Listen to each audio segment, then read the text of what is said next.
NSF, being the gateway for international liaison of the scientific community, fosters international exposure of scientists, training and capacity building at world-class R&D facilities around the world, tapping the global talent pool for fruitful S&T partnerships and conducting cutting-edge R&D through international collaboration for the socio-economic advantage of Sri Lanka. NSF has recently signed 4 MOUs on bilateral scientific cooperation with science funding agencies overseas. Pakistan Science Foundation, National Natural Science Foundation of China, Japan Science and Technology Agency, German Academic Exchange Service, multilateral cooperation activities. The International Union of Biochemistry and Molecular Biology, founded in 1955, unites biochemists and molecular biologists in 75 countries that belong to the Union. As a coordinating body, the Union is devoted to promoting research and education in biochemistry and molecular biology throughout the world. And the NSF is a member of the International Congress of Biochemistry and Molecular Biology, sponsored by IUB-MB. NSF is also a member of the International Science Council since 1961, which is a non-governmental organization with a unique global membership that brings together 40 international scientific unions and associations and over 140 national and regional scientific organizations, including academies and research councils. The NSF is implementing ISC's Urban Health and Wellbeing Program and plan to organize an international forum named Urban Forum in collaboration with ISC.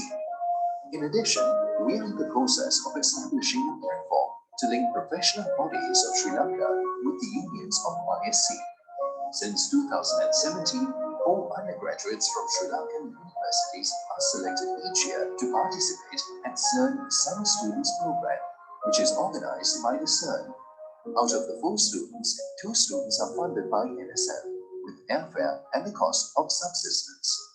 This program offers participants a unique opportunity to join in the day-to-day work of research teams participating in experiments at CERN in Geneva, Switzerland. The Science and Technology in Society Forum aims to provide a new mechanism for open discussions on an informal basis and to build a human network that would, in time, resolve the new types of problems stemming from the application of science and technology. This will also explore opportunities arising from science and technology and address how to remove the barriers to use science and technology to solve the problems facing humankind. Each year, NSF facilitates participation of a renowned Sri Lankan scientist at the STS Forum conducted in Japan.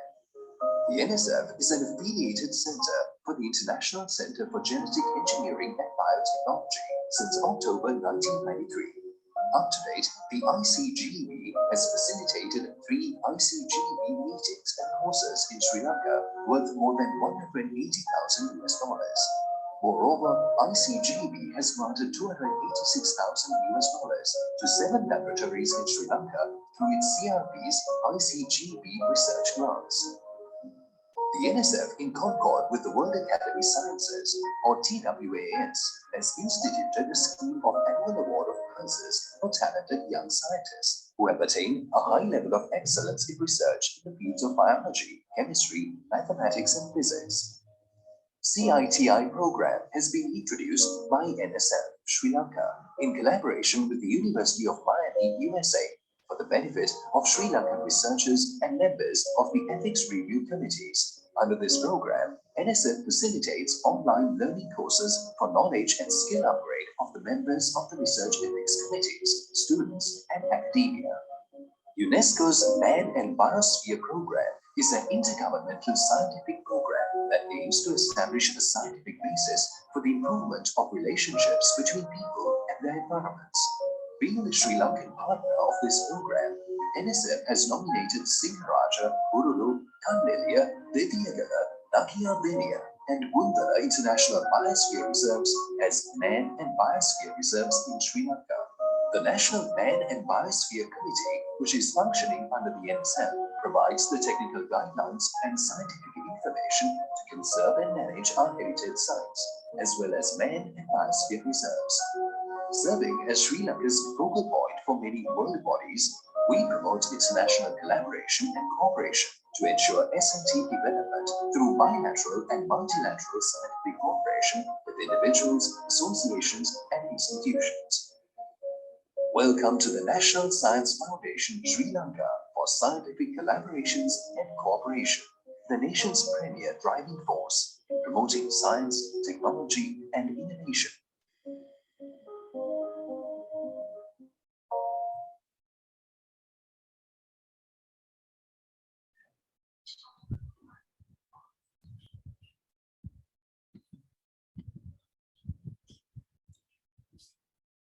Good morning, ladies and gentlemen. Hope all of you can hear me well. Welcome to the webinar on writing winning proposals to secure international grants. I'm Dr. Vindhya Rankodge, the Secretary of Sri Lankan Academy of Young Scientists, SLACE, and I will be the compeer of today's event. Today's webinar specially focuses on discussing writing research proposals targeting international grants.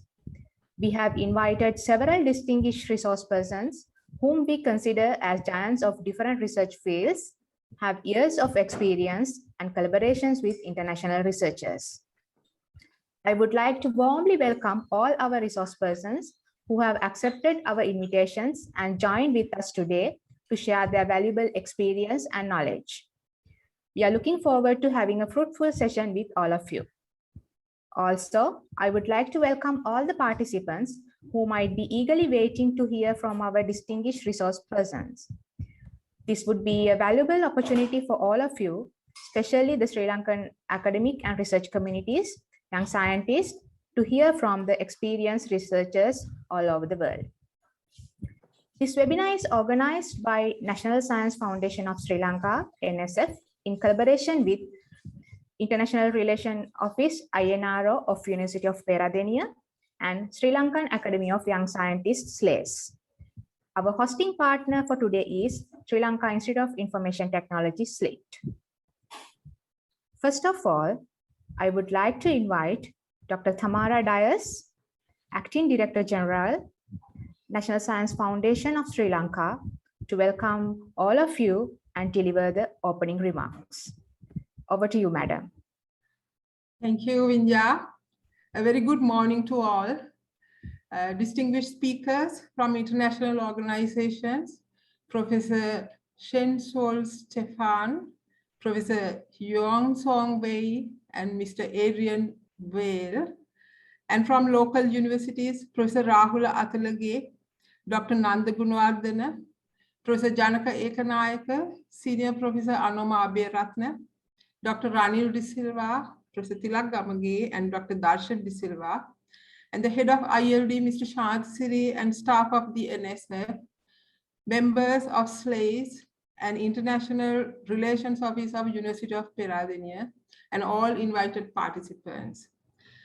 At a time when we struggle to find resources for R&D needs, this webinar on writing winning proposals to secure international grants, organized by the National Science Foundation of Sri Lanka in collaboration with Sri Lanka Academy of Young Scientists and International Relations Office of University of Peradeniya, is timely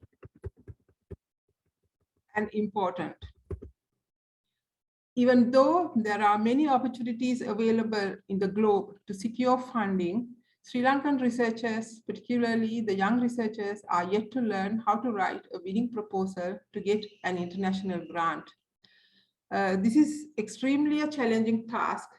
The problem may be the lack of required language skills. The proposals formulated are unfitting to the philosophy, vision, and guidelines of a particular funding source. Lapses in structuring the proposals in an effective way to attract the audience, and many other. Nevertheless, it is extremely important to harness foreign funding in order to leverage our R&D in a situation where limited funding or zero funding is available within the country in this pandemic situation. Harnessing these opportunities not only help to secure international grants, but also The links they establish will help enhancing global prominence of Sri Lanka's STI landscape and strengthening partnerships among researchers and R&D organizations. So at this webinar today, we have a team of excellent speakers to deliver the most important material to us.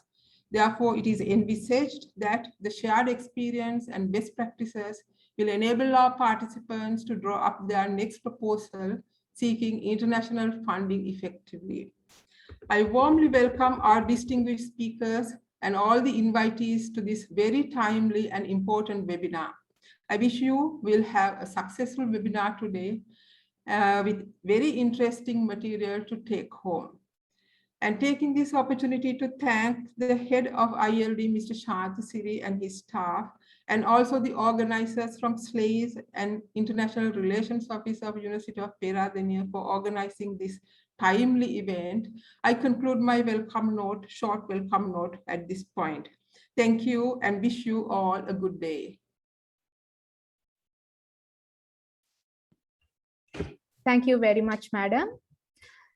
Before moving to the discussions and speeches, I would like to remind you all that if you have any questions, clarifications, doubts, please feel free to use the chat box to post your questions. We will take those questions at the end of today's sessions in the Q&A session.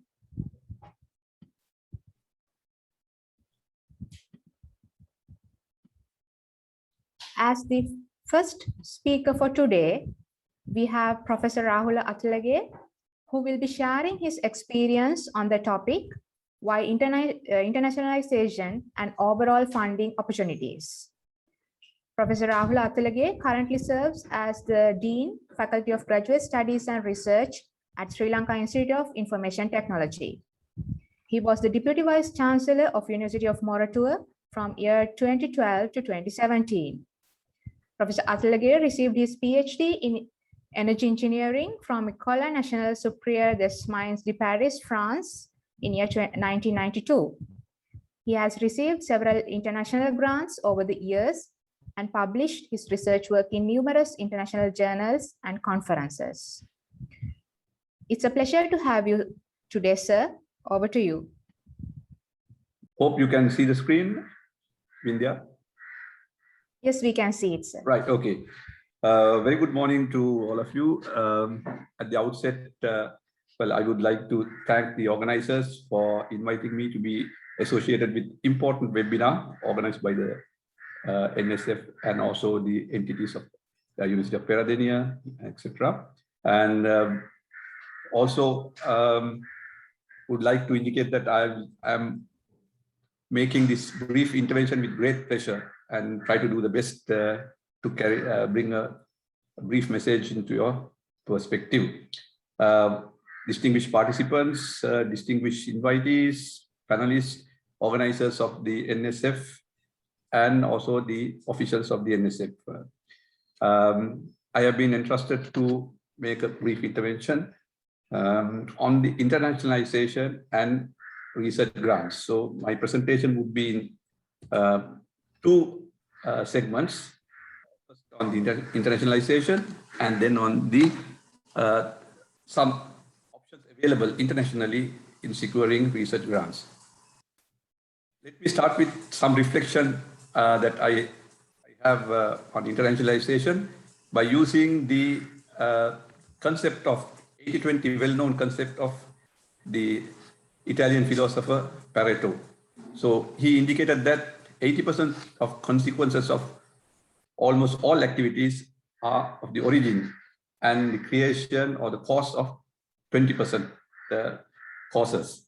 So I think internationalization would also fall into this domain and this category where, well, the capacity developed, capacity mobilized can be used by across the globe over a wider audience, perspective, and landscape.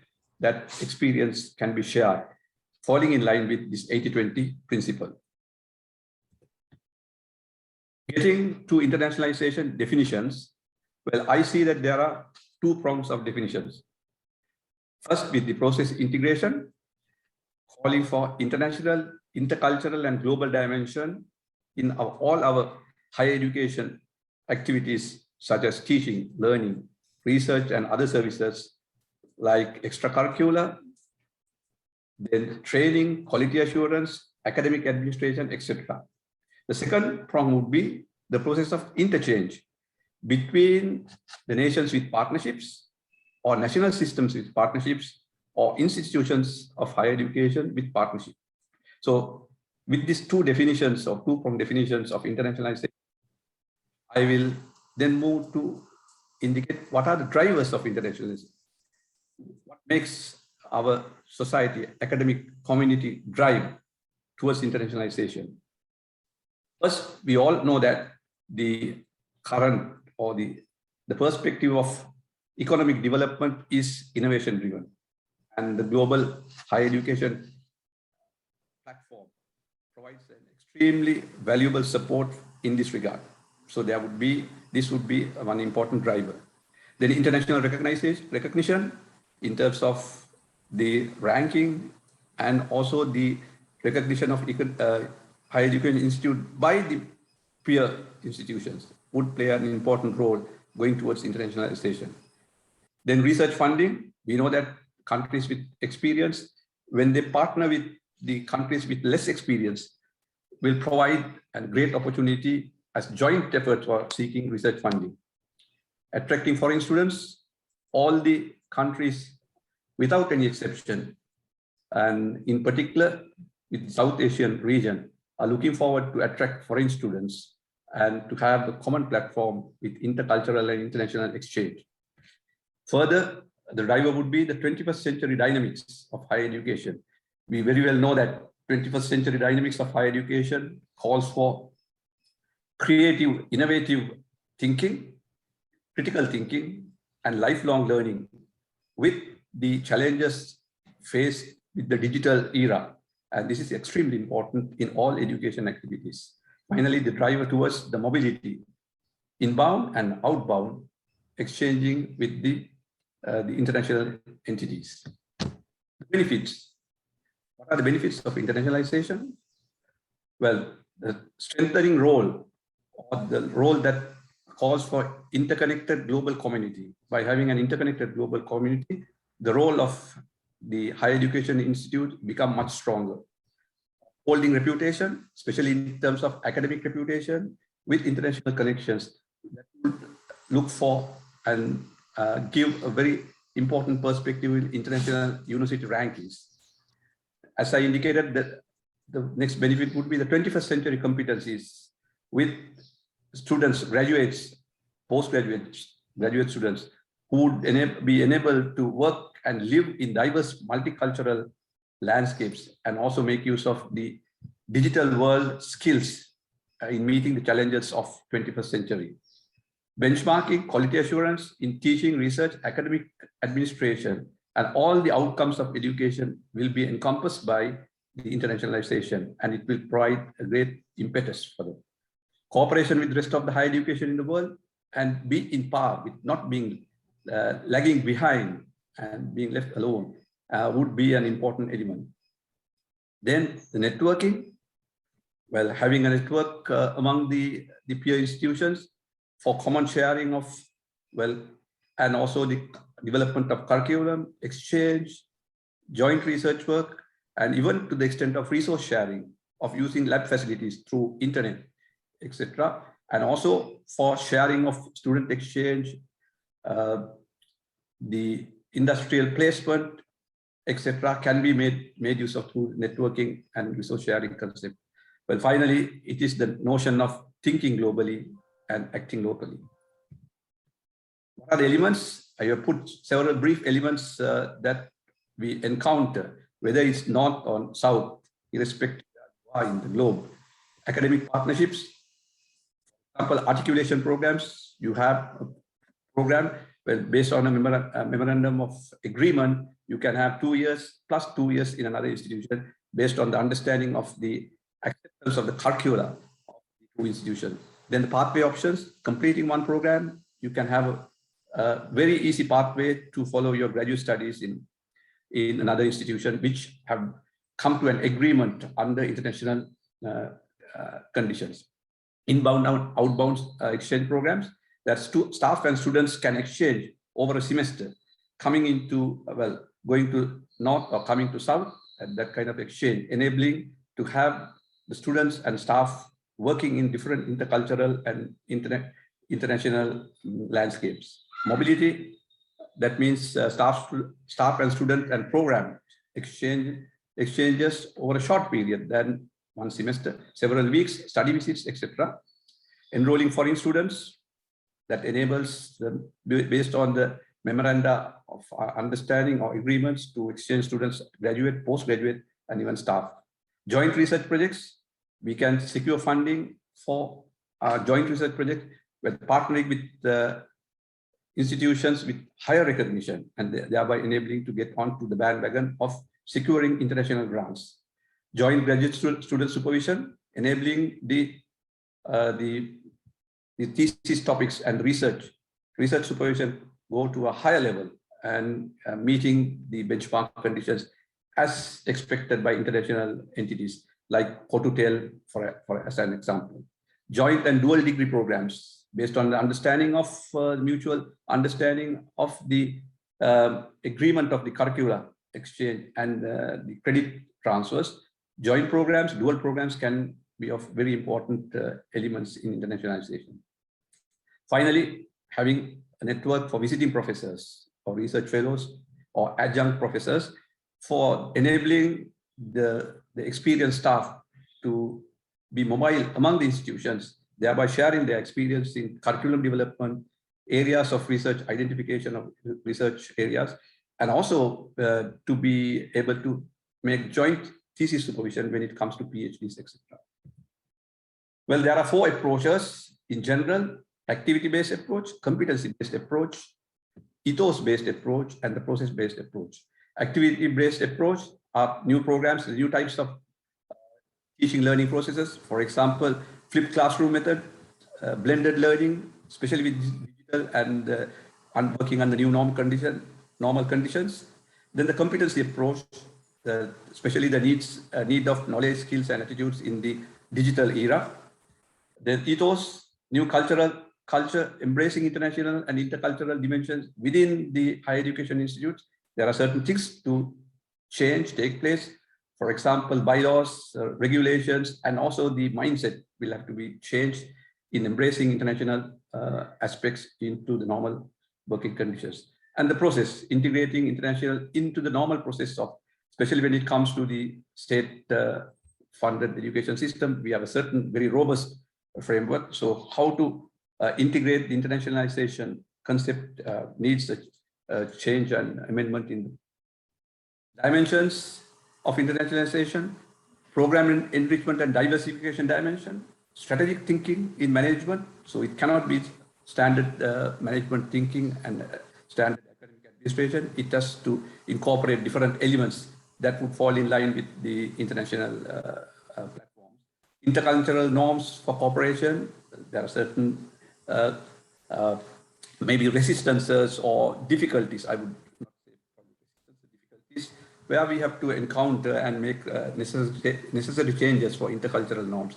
International research collaboration is one of the most important dimensions that we can think of. Selecting topics, going for joint proposals for securing funding, and also joint supervision to enhance the quality of the research. Strategies at 2 levels: program level strategies and organization level strategies. Program level strategies are, I also touched already some of these: educational, research, technical, especially when it comes to technical. We can also think of the laboratory exchange through internet and via online, and extracurricular activities where we can think of joint projects, and also working towards the CSR projects where the student groups can work together under this program levels. Organization level, well, there are changes that should get adjusted in terms of vision, policy, and strategic planning of the senior management and their commitment towards internationalization, faculty level support for implementation, and also the possibility of establishing or having a unit under a special designated leadership for promoting, facilitation, and coordinating international activities within higher education institutes. Of course, not forgetting the financial planning and budgeting needed for this internationalization. What is the bottom line? Well, international collaborations will look for partnerships around the world, promoting research among internationally minded research groups, promoting research among scholars, groups, scholars, staff-student exchange, either short-term or long-term, complementing benefits for partners. Each partner will have, so because internationalization will not be one-way traffic, it should be a complementing. So the activity should be planned in such a way that both parties will benefit from the partnership. Intercultural activities like studying abroad, different learning environments, and opportunities to make friends and create new opportunities and areas, and teaching across borders can be a new dimension. Getting into the second part, the research funding. Well, I have managed to put two elements for research funding. First one is the LCA portal. So I have taken several slides from the LCA platform. Funding institutional. So if you go to the LCA platform and look for the funding institutional, you will see something like this. This would enable funding institutional would help to identify funding opportunities for research as well as undergraduate and postgraduate fellowship. So there's a huge spectrum available. Of course, you will have to have this access to the LCA platform. And then in the platform, you have the possibility of giving, well, your research, key research areas that you are interested in looking for funding. For example, this slide indicates artificial intelligence. Well, you have searching options for opportunities, awards, and the funders. And then you can make your selection in artificial intelligence. It will appear a platform like this, funding opportunities, which will indicate the area, the funder, the name of the funder, the deadline or the status of available funding, and the amount of funding. So there are quite a lot of options, search options, where you could end up with looking for the areas and the type of funding available under this LCA funding institutional platform. So again, another platform where you will see the based on the country, you can do a country search and fund for funding type, amount of funding, and so it's a very flexible platform. And well, this would have certain limited number of countries, but it's not excluded the countries in the south as well. But one advantage is that if you have a partnership with for a joint research program, this can be used very easily. The other platform is the research platform for European Union. It's, well, all of us know that the Horizon 2020 was in implementation from 2014 until January 2021, and Horizon Euro is the continuation or extension of probably, and where you can find this platform for funding and, well, tender opportunities, where you can go for the funding opportunity. And mainly it is, well, for grants. So you will see a platform like this with the grant, the type, the deadline, and the important information related to the grant will be available upon the search function, search option. And again, this is mainly for EU and associated countries, but not limited. And Sri Lanka is included as a third country category. Quite a number of countries involved stipulated there. So we have an opportunity. Our researchers can go to very specifically find out the areas that they could work, to also find the partners and also the details of deadlines and so on. And this is something that is important that we should make use of. And coming to the end, and just the last slide to indicate the importance of when providing a research grant proposal, the importance would be the development of hypotheses for investigation will have very high importance. Then and submit the funding proposal. I think this is the theme of the today's discussion, and the compliance of the grants, progress and compliance of the grants.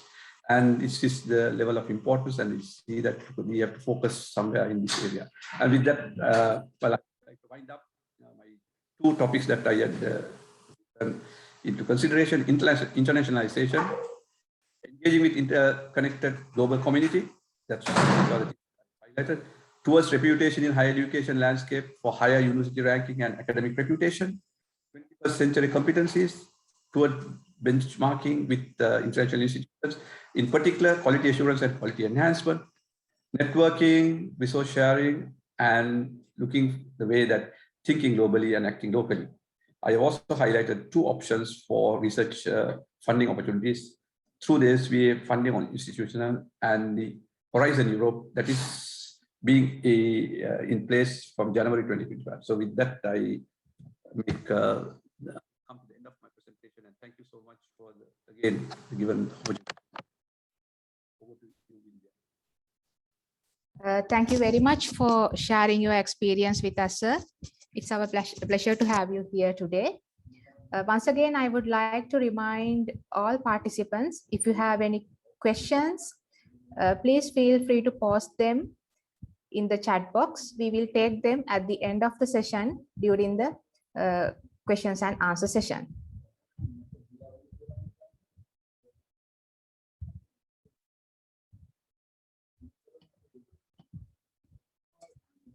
So as the second speaker for today, we have Dr. Nanda Gunawardana, who will be sharing his experience on the topic of secrets of writing a winning proposal. Dr. Nanda Gunawardana currently serves as the Director, Research and International Relations, Sri Lanka Technological Campus, Padukka SLTC. He also works as a senior lecturer at Postgraduate Institute of Science, University of Peradeniya.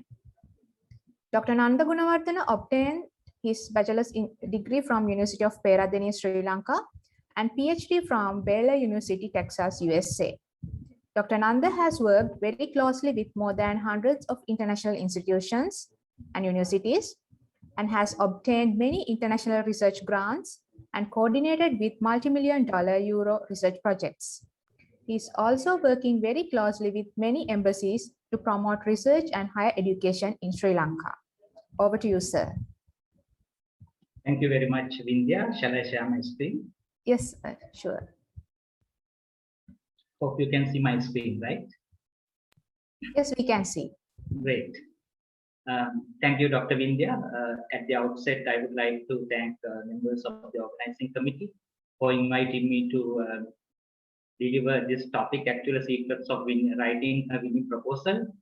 I have to say there are no secrets, of course. So I will give some tips for you, because if you use those tips, I think you can get a good research grant for your future. So that is the whole objective of this presentation. Now, because I have noticed that there are so many young academic staff members, especially from universities, joining with us today. So first of all, I would like to welcome you all to today's webinar, because I want to deliver with special welcome note. The reason is I have to be very honest today and tell the truth. So only few Sri Lankan scholars write competitive research grant proposal. Other than that, what all others are doing is they write some research proposals to get some kind of research allowances. So I should say around 10 to 20% get competitive international research grant. Forget about say national, at least international research grant in our university system. So because of that, I think our research and innovation culture is not so rich. But Sri Lanka is ranked 101 place in Innovation Index published in 2020. So when you compare this with developed countries like Switzerland is the #1, then the United States of America, USA, I think #3, then China 14, because we have scholars from China and USA, that's why I mentioned that, and Japan 16th, I should say. So I think we have to do a lot of things to develop our innovation and research culture in Sri Lanka. So because of that, I really like, because you have joined today, spending your valuable time to learn some of the tips that we are giving to develop a research proposal. So I would like to start with the quote from the Kumar Munidas. He mentioned that nation that has no innovation will not rise. He just mentioned at that time the word innovation. Now we can think about innovation and invention. So he put it in nice words in Sinhala. Alut alut de notanana jatiya nonagi. Alut alut de notanana jatiya nonagi. So I want to add another two things. I would like to add alut alut de nokarana jatiya nonagi. Then alut alut de nohitana jatiya nonagi. So I want to add that too also. Now the bitter truth is for real researchers, there is no real recognition or benefit for us. So those who are doing research. But in the most cases, we do this for the fun and also for the self-satisfaction. So we have so many constraints, but you will enjoy the journey. I'm pretty sure. The fun part, that is the most important part. You have a good chance of getting competitive grant due to less competition. In Sri Lanka, actually, we don't have big competition. So if you put up a very nice proposal, coherent, very comprehensive proposal, there is a good chance of getting a research grant. So I am telling my honest experience because I am not very old, I should say. I am the youngest, I think, in today's panel. So far, I have received so many grants. I got rejected only one time for my entire career. So in Sri Lanka, you have a very good chance. So there are so many granting agencies, at least for young scientists. You can write a nice proposal and get grant and start your research career. So there are so many ways of doing that. Now, I want to highlight a couple of points. Now, the number one is good proposals are not enough to get funds because they are getting all good proposals. Everybody writing proposals are more or less equally talented. So I put this 100-meter race because to show a couple of very important things. I think when recently we had like Olympic 2021 in Tokyo. So some of you might have seen the races. So in this particular case, that is not the photo. So we have, I think, in yellow color, you can see the famous Usain Bolt. Then blue, we have Justin Gatlin. So very competitive. See, all research proposals are good, like runners. So in runners, but they have trials. Then we have a semi-final, quarter-final, semi-final, and the final. But we give medals for only 3. Gold medal and silver in this particular case. Research grants are like that. So you will get very good proposals. They will get you a very good proposal, but eventually they will allocate money for say 15 to 20% of those proposals. Those are very clear. The second important thing I want to highlight is now I think you know this time Michael Jacobs from Italy got the gold medal, 9.8 the time. But if he can compete with Usain Bolt and Justin Gatlin, I don't think he can get the gold medal. That is also very important. The reason is it's also depending on the other proposals. You can put a maybe a good proposal. If they put very good proposals, then sometimes you might miss the chance. Other way around also, if the other proposals are very bad, so you might get a good chance. Now there are different type of choices. So you can write different kind of proposals. The first one is research proposal. I think our main concern today is to teach you, I mean, give some tips about to put up a very nice research proposal. There are other proposals like capacity building proposals, like Professor Abdullah mentioned that EU funded projects, some are capacity building. So then industry collaborations.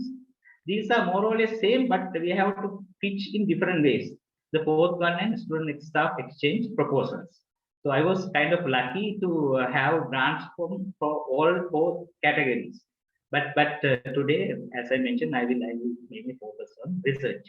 Now the ways of winning, the second thing. So you can win as an individual like this way. In that particular case, you have to be self-management skills to win the individual. The second one, you can win as a consortium. like a cricket team. So you have batters, bowlers, fielders, keepers. Then you might be the captain. So you have to analyze different skills of your teams and put up a nice proposals. So that is the concept. Then it's very important. You have to have some things before you start the research proposal. The number one thing is, the most important thing is to read the project proposal call, and attend, if possible, information sessions. For international grants, especially European Union and some other international grants, so they have information sessions. So the good thing is you can participate free of charge, of course. So you can go to that session and jot down some important points. I think that is the key. So you read the project call very carefully, and the second thing, underline the specific words, phrases, guidelines, and sometimes they will do some directions. So you have to underline that. The important thing is, if not, most great proposal become good proposal at this stage. So we want to write a great proposal, not good proposal. That is the main reason. So what I do is, from practical point of view, I never my personal experience, I never use soft copies. In most cases, it's my personal experience, I download the project call and underline, sometimes highlight the most important aspects of those calls. Then the third point is, learn the objective of the call. Without the objective, you cannot write very specific proposals. Now, then we have to think about what is the funding agency and their objectives. So if you put up a proposal for JICA JST, that is a completely different from European Union project. Their main objectives and directions are completely different. So you cannot write the same proposal and change the title and submit to them. So you waste your time. Then why they advertise this? There are certain specific reasons to advertise project proposals. So you have to understand why they have done this. There must be a proposal. If you put up a proposal for Bill and Melinda Gates Foundation, they have a specific letters. Normally Bill Gates write to the committee, and you have to read it and you have to understand that. It's very important. Then third one is, this call is different from previous call. So sometimes we also do some kind of silly mistake. We think that we got a grant from the previous call, so we can get the same grant from this call. So that is also different, especially for European Union projects. So I think this is my sixth European EU project, multi-million kind of project. So I think it's completely different from, not completely, somewhat different from year to year. Their format and all other stuff are different. So you have to have a proper understanding of the changes. So why they have done that? That is also very important. If they have done some changes, that's a purpose. So sometimes they also write in the project proposal purpose of doing this. So you have to understand that. The next one is communicate with funding agency. So if you have doubts, they are very, very helpful. Even for an example, in SF in Sri Lanka, NRC, they are also very helpful. So you have online. If you have any doubt, you can talk to the project officer in National Science Foundation, NRC, and you can clear the doubts. That is very important, rather than writing a proposal with doubts. Then next one is analyze your competitive advantage. So we all have some different advantages. So I will tell a couple of advantages. First, so in some proposals, this is for young scientists. The definition of young is different from funding agencies. For an example, less than 40 years. So in that case, this is for us. This is for us. Then in some particular grants, like Third World Academy of Science to us, they specially mention this is for female candidate. They new priority, I should say, female candidate for the young scientist kind of thing. So then this is for you. Others cannot compete with you in this particular case. In some EU grants also, they have very special reasons to advertise the grant. So you have to get the competitive advantage. Next, have a sense about probability of getting funds under particular call before you start. So we have to have a common sense about the probability of getting this fund. So in my case, so I think if I can get my probability is more than 50%, I read the proposal very carefully and I start to write the grant. So I think that is also very, very important. Now, there is a quote from 6C, where success occurs when opportunity meets preparation. There are two things. If you want to be success, you have to have opportunity. That's project 4. Then preparation is the key. So I think Benjamin Franklin once told, failing to prepare is preparing to fail. So without preparation, you cannot put up a nice proposal. So I got this stat from the National Science Foundation of United States of America, USA. So I think we don't do that kind of analysis in Sri Lanka. More than 15% of proposals miss important part of instruction, guideline, etc. So then while they have a very easy choice, they reject these 15 proposals, 15% of proposals. Okay. In Sri Lanka, maybe more than 15. Plan well ahead. So planning is very important, as I mentioned earlier. So first thing, select the team. That's also important. Individual team. So individual, it's not means that you are writing proposal with yourself. So you can consult senior scientists, those who have received the previous proposals. When I came to Sri Lanka in 2012, I always talk to some of my teachers in the University of Peradeniya, those who have done and are doing research. So I show my project proposal to them before I submit.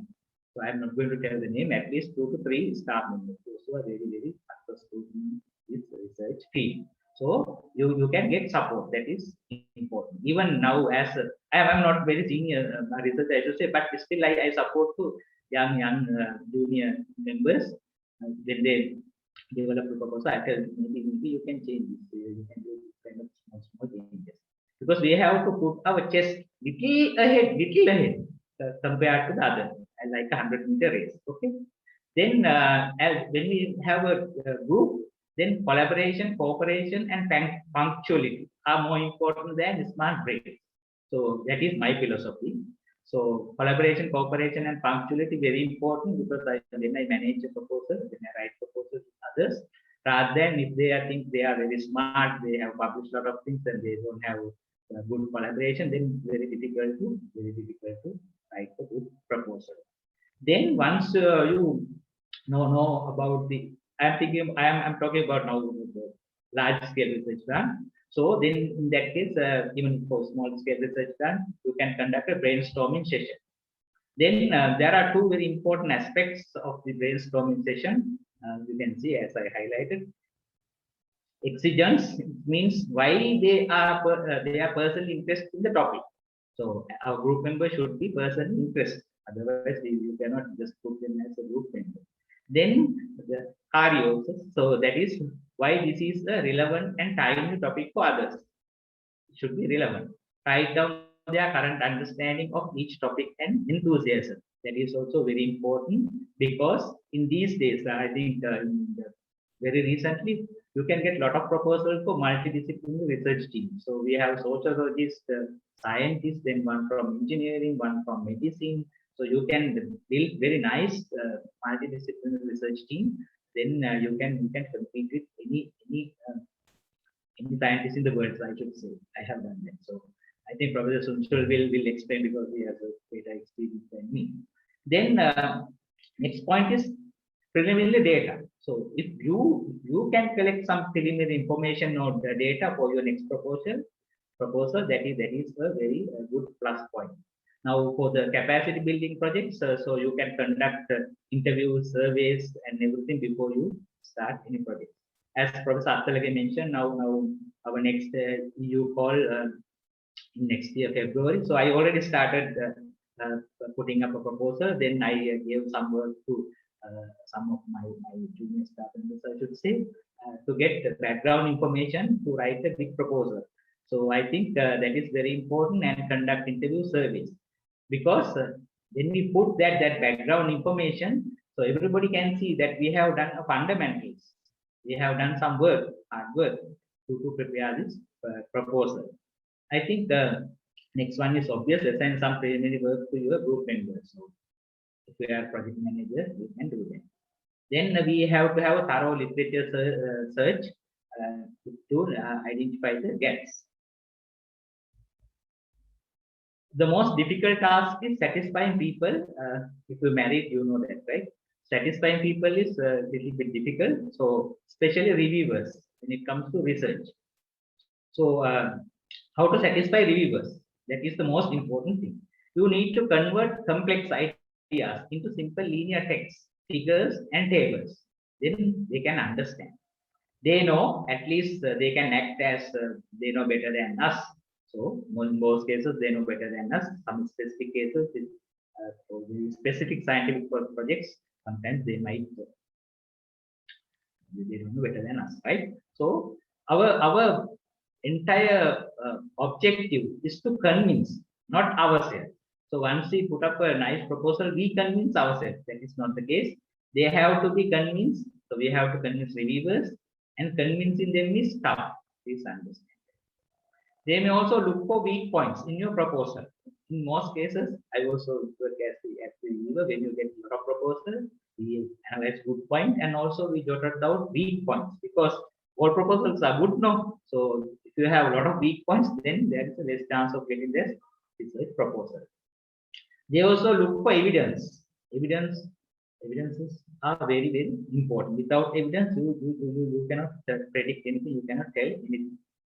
The last point in this category, writers and readers see text, graphs, etc. differently. If you are a teacher, you know that better than me, because sometimes our master students, MPhil students, and undergraduate students, they want to convey their message, but we understand in different way. You can see this cartoon. So they will tell you something, but the professors, they will understand it differently. Same case for the reviewer.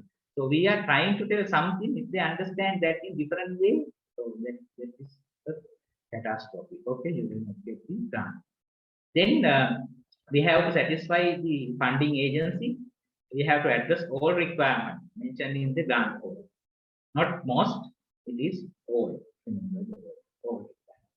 Then we have to satisfy collaborators when we want to develop a proposal.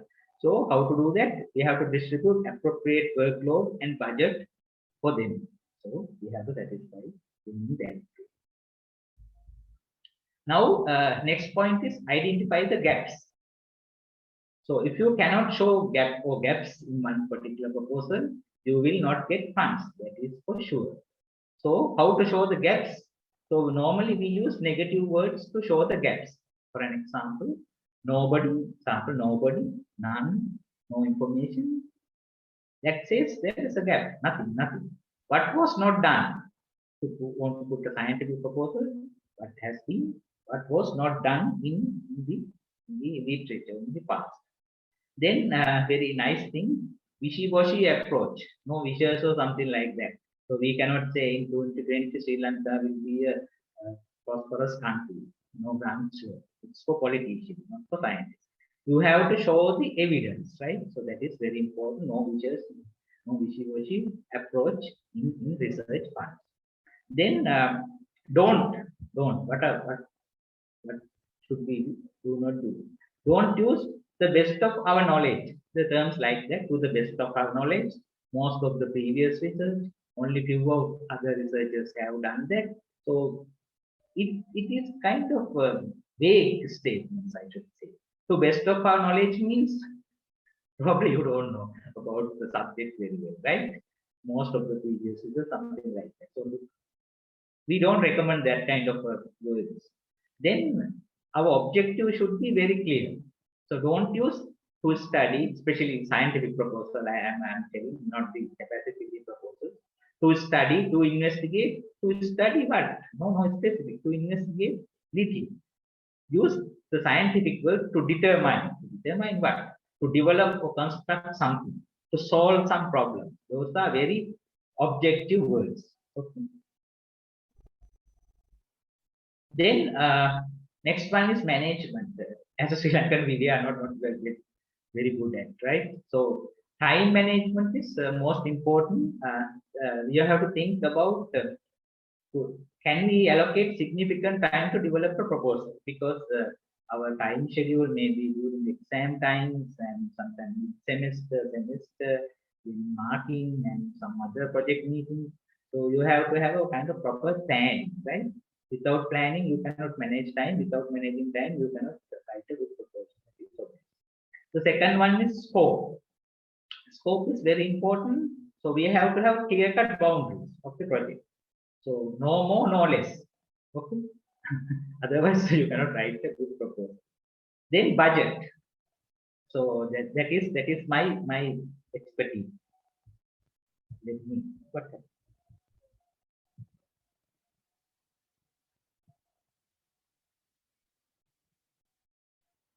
budget. Okay. Number one rule. This very important rule. Don't be greedy. Ensure good value for the money because reviewers are smarter than us. No, they always check the value for the money that they want to give.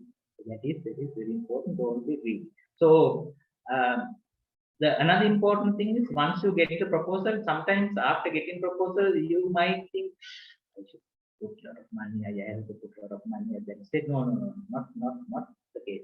Okay, you have to have a proper understanding. Then don't try to buy too many instruments. Add money only for the people who are needed to accomplish the task. So you might, if you need one RA, add money only for one RA. If you need one poster, add money for only one poster. One technical officer, do it honestly, right? All activities should be covered. Allocate enough money for your co-investigators and collaborators. Some are not very good. They think they are the best. So they allocate 50%, especially for the capacity building grant for their university, and allocate another 10 to 5, 50 for all other partners. So reviewers don't like that. So they are asked the question. It happened to some of our collaborators. They ask the question, what others are doing. So you allocate only a very small percent, especially for capacity building project. So you have to have a proper understanding about the budget. So in most of my international collaborations, I should say, when they prepare the budget, they send to me just an answer. Or not. So don't be greedy. That is also very important. So I think that's all I want to discuss with. I just gave some tips. I didn't discuss some comprehensive scientific way of writing the proposal. I think we need at least 2 hours to discuss that. But once again, I would like to wish you all, and please write grant proposal. It's a fun thing. So once you get done, you will see the difference. So thank you very much.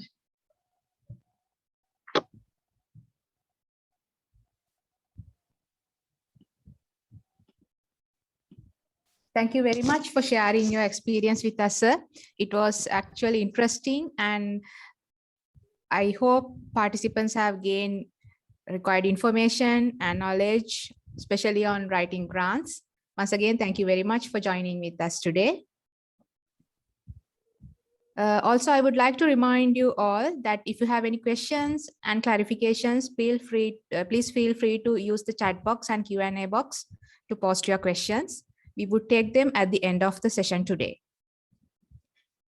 So as the third speaker for today, we have Professor Janaka Ekanayaka, who will be sharing his experience on the topic, how assessment process, evaluation criteria, and guidelines matter. Professor Janaka Ekanayaka currently serves as the Chair Professor of Department of Electrical and Electronic Engineering, University of Peradeniya. He obtained his Bachelor's Engineering with a first-class honors from University of Peradeniya in 1990 and the PhD from University of Manchester Institute of Science and Technology, UK in 1995. Professor Ekanayaka has published more than 100 papers in referred journals, more than 100 papers in conferences, and also co-authored around 7 books. Professor Ekanayaka obtained CVCD Excellence Awards, recognizing him as the most outstanding senior researcher in the field of technology, science, engineering, architecture, and information in 2018. He also obtained NSF Research Awards for Scientific Excellence in 2018. Professor Ekanayaka will be joining with us soon. Until then, We will play his recording of his talk. Evaluation criteria and guideline matters. Uncle J.B. Ekanayakar, attached to the Department of Electrical and Electronic Engineering of the University of Peradeniya. In this presentation, I'll talk about the funding cycle, assessment method, and criteria. Remember, obtain funding for a research grant will be really tough. There are skilled, established researchers who are regularly applying for research grants. So with them, you have a high competition for research applications. Therefore, you need to remember that there is a tight line between the fundable research grants and not fundable grants. So your research proposal should be truly excellent. It should be based on the scientific excellence, strategic relevance, economic, social, and health impact. Then timeline and promise, value for money, staff training potential, and industrial and stakeholder credit. So let's look at the funding cycle. Let me take you through this cycle. Usually the cycle starts with you writing a proposal, then you submit the proposal, and the funding body will do an check whether your proposal is in line with their strategic outlines, the aims, objectives, and whether it has the correct ethical considerations. Then they assign your proposal to the committee, and they they appoint what we call introducing members. I will explain the purpose of the introducing members before we Then your proposal will go to an external review, and the external reviewer will send you the proposal with their comments. Usually you get comments and some marking scheme. If the proposal is poor quality, you make it assign 1 mark. If it is exceptionally good, you will assign 6. In some cases, you were given an opportunity to respond to the comments, but often you will not get any. Then your proposal will go in front of the committee.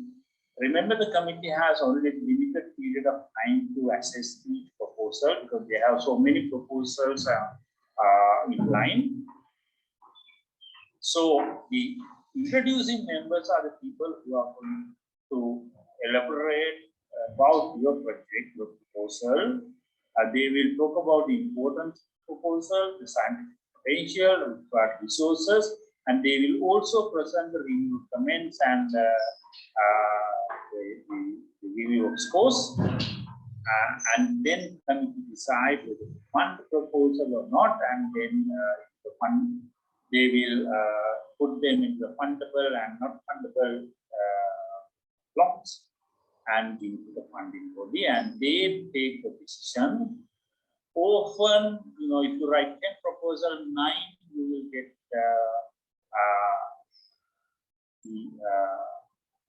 refuse decision. 1 or 2 you may get acceptance decision. Then if it is a refusal, you will again start the cycle.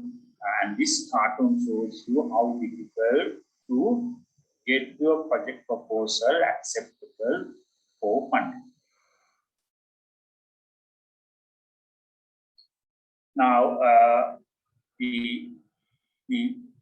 remember, the funder may have so many goals at one time, so there will be multiple funding committees, and these committees will have strategic priorities, and your proposal should be aligned with those strategic priorities, and also their aim objectives that they define in their code. And best that you use their terminology and phrasing keywords to describe the science area of the project. And if it is aligned, that allows the peer review to be started with. Now, these two boxes show the lines from the funder and what he wrote in the winning proposal.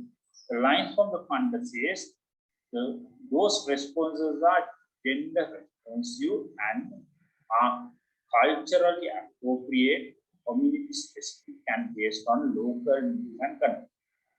In our title, we had these lines: the socio-economic impact to women, children, and underprivileged groups. And immediately the title reflects the strategic requirements of the board. That is very important. And usually, based on the assessment criteria, as I told you, your project will be given marks 6 to 7 points. Exceptional proposals 1 to 4. Bad proposal. I'll read about what is required to be an exceptional proposal. Work that is at the leading edge internationally, addresses all the assessment criteria, and meet the majority of them to an exceptional level. Likely to have significant impact on the field. Now, if I highlight this one, addresses all the assessment. Remember, every funding board has an assessment criteria, and it's very important that we address them and align with their assessment criteria. The excellent proposals are the proposal that carries work that is of high international standard and addresses and meets the majority of the assessment criteria to a very high level, will answer important questions in the field. Again, the assessment criteria play a role, and you can see the very good proposal assessment criteria should be met with a high level, and similarly for good and you can find unfundable projects as well. When you look at the number of proposals and put them in between, usually you have very few in the exceptional group, many in the good or very good range. So you can see that these margins are very fine between the funded and unfunded project. So anything that you have in your proposal is much important.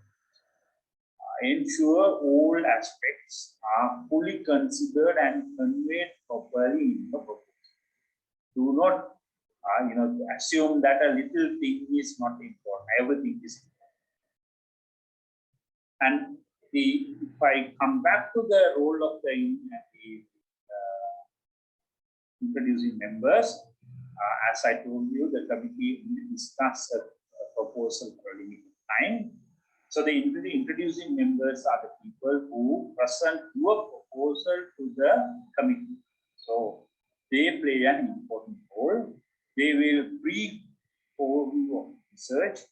They will tell what is the hypothesis, what experiments the proposal writers are proposing, what do they hope to discover, a summary of the external given comments and scores, the strength and weaknesses of the proposal according to their opinion, specifically the science, important, excellent, research environment, track record, suitability of the value of money, and justification of resources.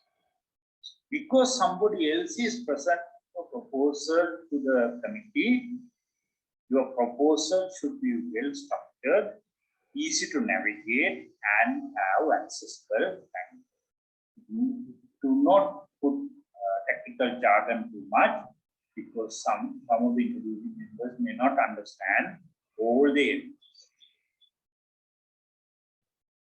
Now, the frequently asked questions by the committee are: is it topically international science? Is it addressing an important problem? Is it novel and exciting? Are the aims and potential outcomes of the here? Does the accompanying data support the proposal. Is the work feasible? Is it risky? Is there a pathway for all the potential impact of the research? Can a non-specific specialist understand why the work is important? So these are the frequent questions the company asks. They will ask the question to assess your proposal in terms of visibility, credibility, importance, novelty, strategic alignment, project focus, design, risk, responsibilities, and stuff. Particularly under feasibility, they may ask, they may assess your proposal based on various things. They may say that there are awful of you can't do it in the time frame. The project is overly ambitious, timelines are tight, and the credibility they may ask, do the research team has skills to do the proposed work? What is their track record? Do they have right team? Remember, selecting the team is very important. You shouldn't have too many members doing the same thing. You must have the diversity in your team. They will look at the importance of the proposal, the novelty, what is new in your proposal, the strategic alignment, as I told you also, the project focus. They may say that you are trying to do too much, so it's not focused enough. The design, is this approach really focused enough? The risk, responsibilities, the structure, the governance, sustainability, and more importantly, outcomes and impacts. Remember, these are two very important aspects of your project with which you must pay a lot of attention. What are the outcomes? What are they delivering? Who is going to benefit? What differences will this make? And finally, the budget aspect.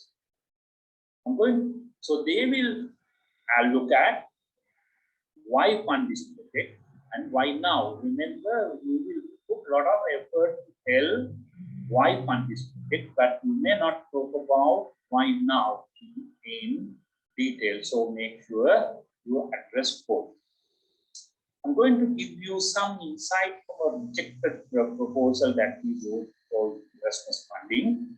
This was written by two members, two of my colleagues from UK and myself and of course, we were not successful, and they had a criteria for relevance of the project. They have given 30 points for that.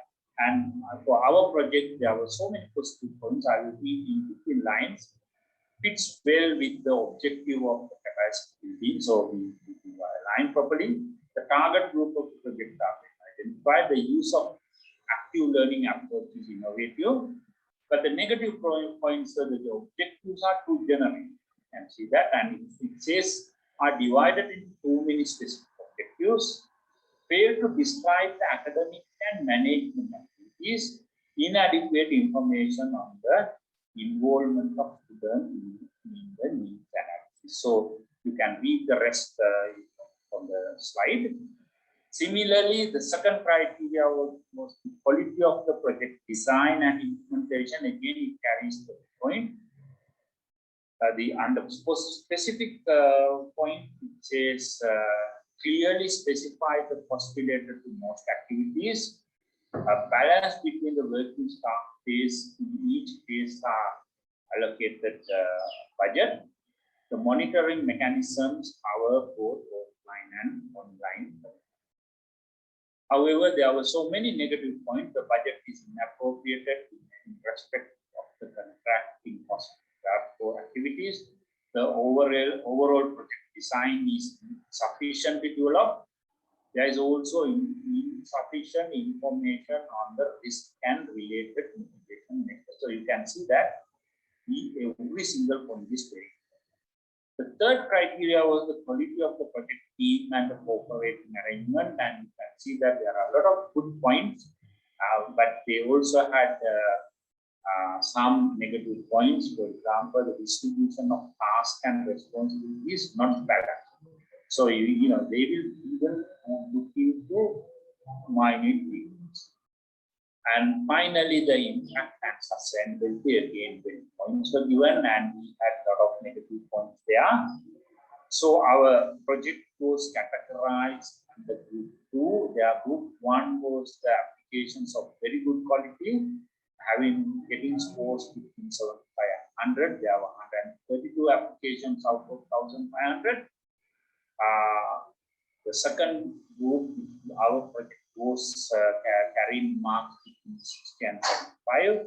There were 539 applications in that category, but only 32 was selected for funding. So you can see how tight this funding, obtaining funds are.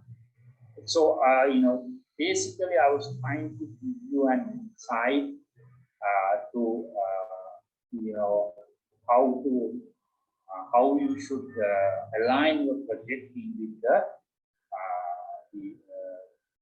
criteria defined in the project goal. So you must pay every attention to single points in the evaluation criteria in the funders goal, and also remember that there is always a fine line between funded project and unfunded project.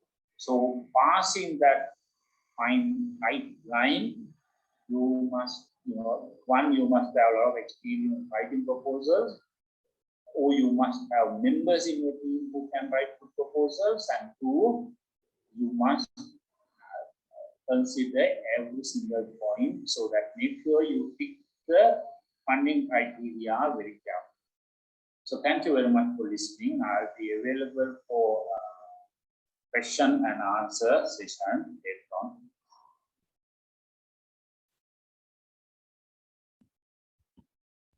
Thank you very much for sharing your experience with us, sir. For your information, Professor Janaka Ekanayaka will be available during the Q&A session. So if you have any questions regarding his presentation, you will be able to get them clarified. Once again, thank you very much for the recording of the talk, sir. We are looking forward to have you live at the event. I would like to remind you all again, if you have any questions, clarifications, please feel free to use the chat box and Q&A box to post your questions.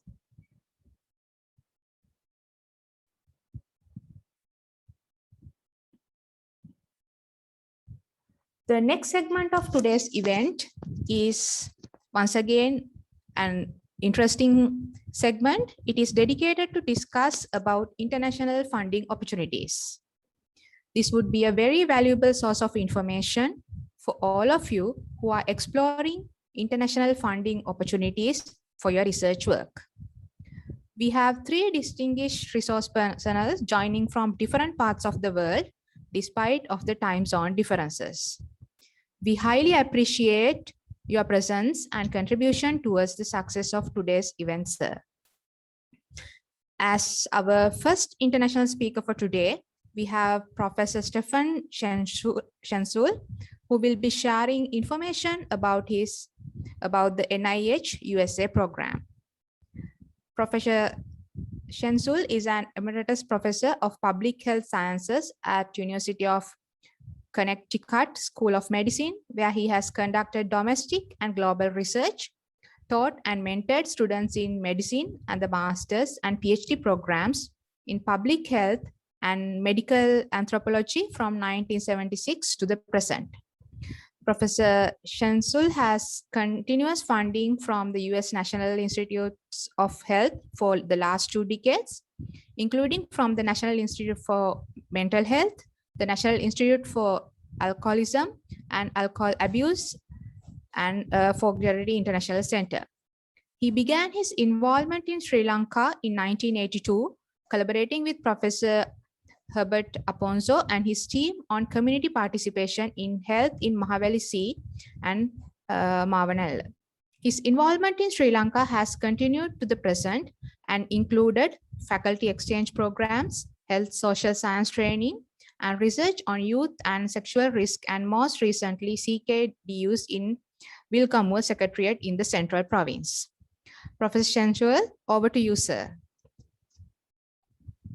Thank you very much for that introduction, and I appreciate greatly being invited to this important gathering and hope that the comments of the previous speakers, which were well done, and what I can add, helps our young researchers to be successful in developing proposals. Now I'll share my screen. And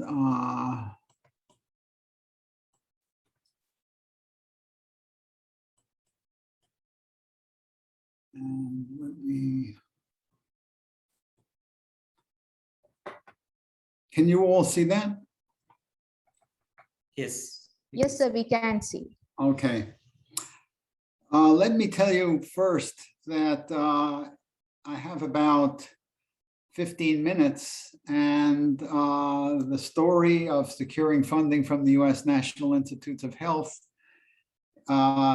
takes really more like 15 years to figure out.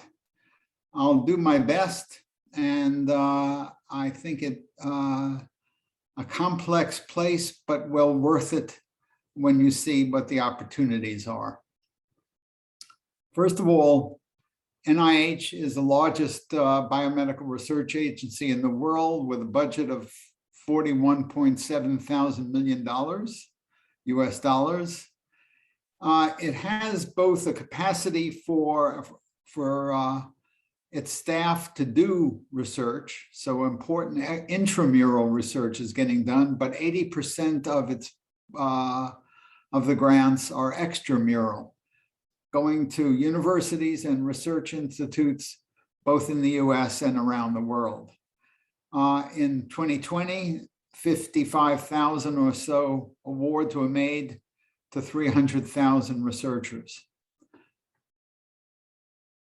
As you can imagine, an even larger number of researchers had their proposals rejected. So let's start out with the structure. There are 19, so it's called the National Institutes of Health. And as a result, there are 19 institutes. And you can see, I won't go over each one, but if you were interested in chronic kidney disease of unknown etiology, then you would want to particularly look at NIDDK, the National Institute for Diabetes, Digestive and Kidney Diseases. If you were interested in drug abuse, then NIDA, the National Institute for Drug Abuse. So there really are really important to relate to a particular institute that comprises your interests and your focus, whether drug abuse or environmental health or arthritis or diabetes or aging, alcohol abuse, whatever your particular focus is, there for the most part an NIH institute that's reflecting that if you're involved in health research. Next slide. In addition to institutes, there are centers. There's a clinical center, a center for information technology. There are two that there's an advancing translational sciences, moving from the bench to the clinic to the community. But I want to emphasize the third one on that list, and that's the Center for Scientific Review. And in addition, I meant this to be a bullet on its own, Fogarty International Center. So let me talk a bit about Fogarty, and that's coming up. I also want to mention that it's not the centers, it's not the institutes that issue the proposed funding opportunities. It's really multiple centers that do that. So when you look at a particular set of guidelines, you'll find that multiple centers are mentioned. So you have to look at the guidelines and also look at the interests of a particular institute. Next slide. And the Center for Scientific Review does organizes the review process. So if there are 3 kinds of program guidelines. The first is a program announcement, a statement of new or ongoing extramural activity inviting applications for grant support. The next one is a NOSI, as we call it. It highlights a specific area of research and usually of a time, with a time limit. For example, the whole COVID guidelines that came out for opportunities for funding in various aspects of COVID involved a NOSI and encouraged people to get in proposals that would be reviewed very rapidly. And finally, there's a request for applications. This is a formal statement that solicits grants or cooperative agreements that are in a very well-defined area in which NIH wants to make progress in that specific area. PAs are generally more important as an ongoing process, whereas requests for proposals and NOSIs are relatively time limited. Many of the RFAs may not even be possible to resubmit to if the proposal is turned down. They may be just one and done, as we say. Obviously, several of our speakers have said, read these guidelines carefully and know which of the institutions best that you should direct the proposal to. So the nature of the NIH process involves both a combination of these guidelines and aiming the proposal to a specific institute. Next slide.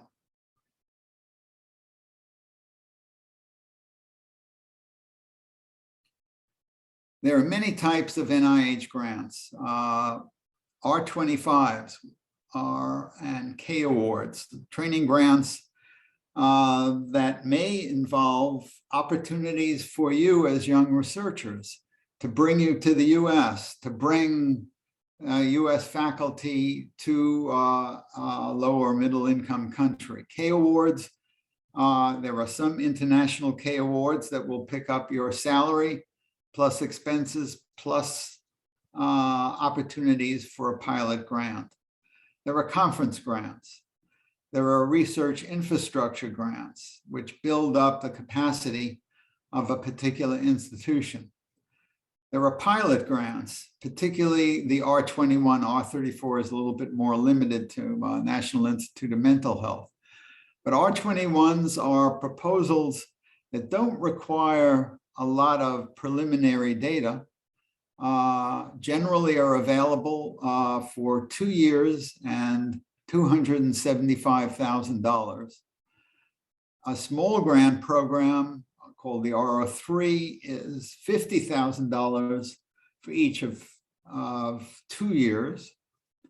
And then, of course, there's the gold standard. There's the large grants. These are maximum, generally maximum, but can exceed $500,000 per year for 5 years.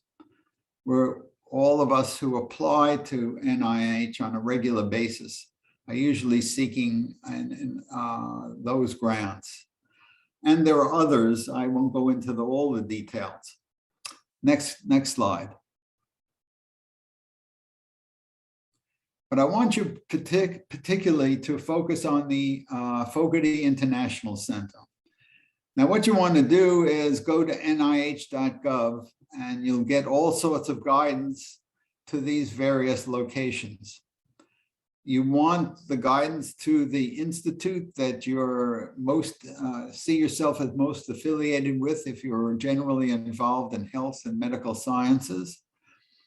But you also want Fogarty International Center because they support clinical and applied research and training for both US and non-US investigators from low and middle income countries like Sri Lanka. So what they'll do is train US researchers to expand their work internationally and to train non-US investigators from low and middle income countries to add a component of their understanding of both the NIH, its requirements, and the advances in that particular research area. Fogarty also facilitates exchanges among investigators, providing training and opportunities for promising research initiatives. They fund more than 500 projects and about 100 US universities in collaboration with colleagues. So this is the one area in which a US university or research institute needs the LMICs, requires the LMICs, institutions to participate. And much of the grant is based on the quality of those researchers from low and middle income countries.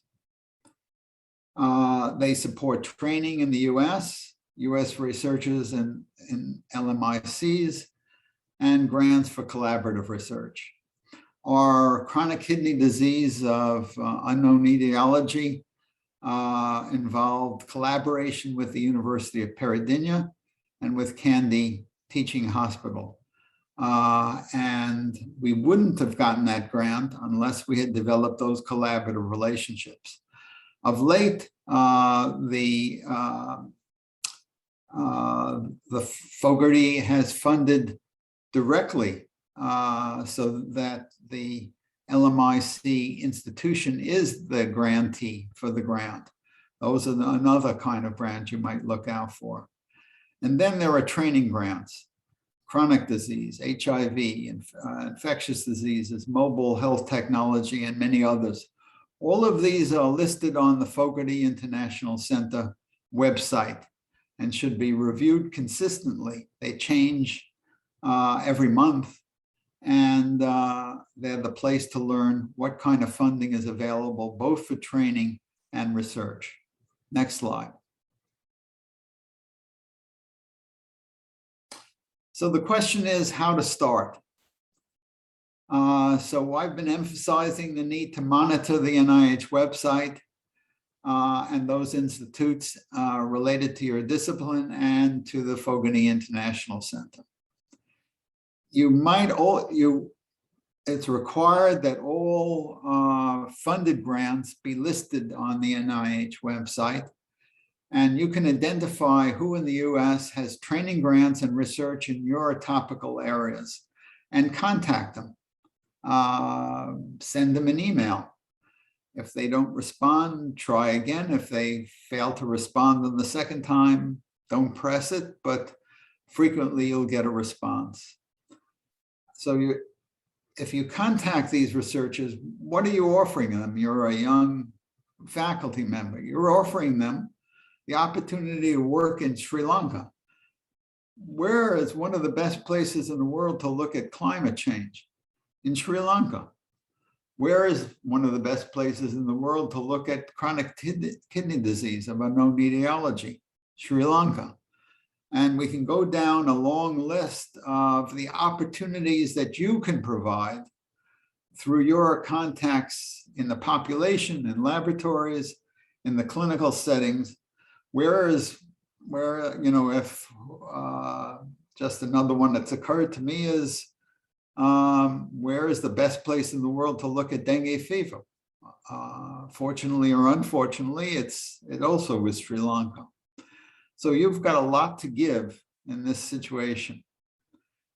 Next, identify the appropriate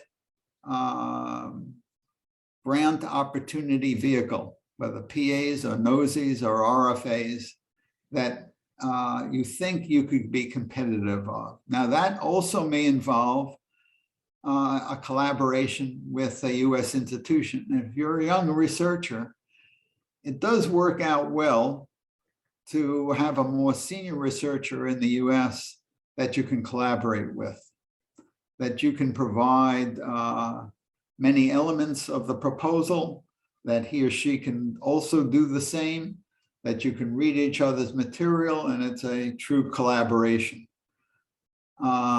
Be sure, however, that you're not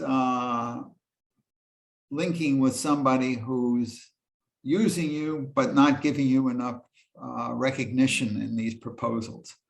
So we're looking for an equal or an equity in the collaboration process. So then carefully, and again, our earlier speakers have emphasized examining eligibility. You don't want to work like crazy and then find that somehow you haven't met the goals of the particular project. And then one thing that's very important and that you can do now that there's Zoom and other virtual technologies is to communicate your ideas first in the form of a written abstract or a specific aims page. I'll get to that in a moment. To the program officer. Each grant has a program officer assigned from each institution. So let's just say that there's a series of grants. There's a grant for chronic kidney disease. And listed in the back are the series of institutions that are involved and support that grant. Each one of those institutions will have a program officer assigned to that with a name, an email, and an identification of their position within the institution, the institute, and that it will allow you to contact them first by email with the written material and then ask them to set up a call. Next slide. Now, unfortunately, there's a great deal of bureaucratic preliminary things to set up when you're going for an NIH grant.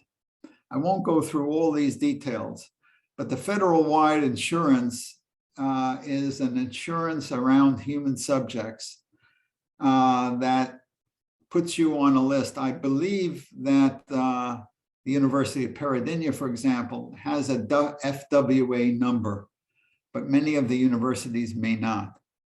Then there's a DUNS number that deals with financial aspects, and that's also relatively straightforward. Registering your institution on the NIH ERA Commons is the preliminary to all the researchers that you're working with applying for an individual username that goes on your BioSketch. I'll talk about BioSketch in a moment. Establishing the principal investigators, and I want to make a point about it. It used to be from 2010 and before, there could only be one principal investigator. And generally, when there's a collaboration, that's the US principal investigator. Now, there is multiple principal investigators. And that's a relationship you want to be sure you establish, that not only is the US researcher, if you're collaborating, a multiple investigator, but multiple principal investigator, but so are you.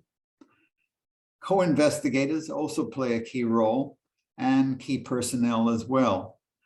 I think it also important to know that some of the grants, and this is part of reading the grant, is that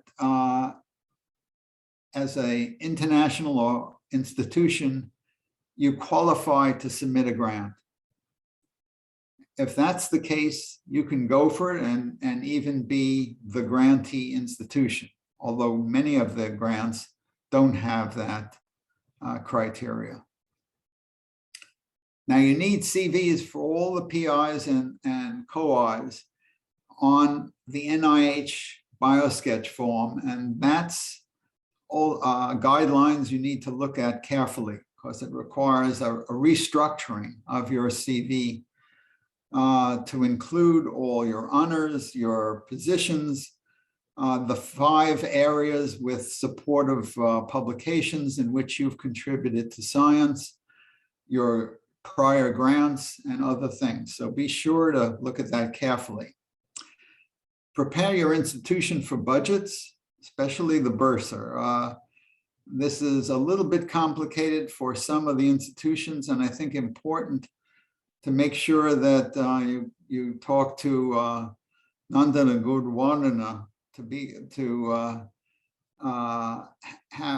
have your budgetary process and sign-offs ready to go even before you start.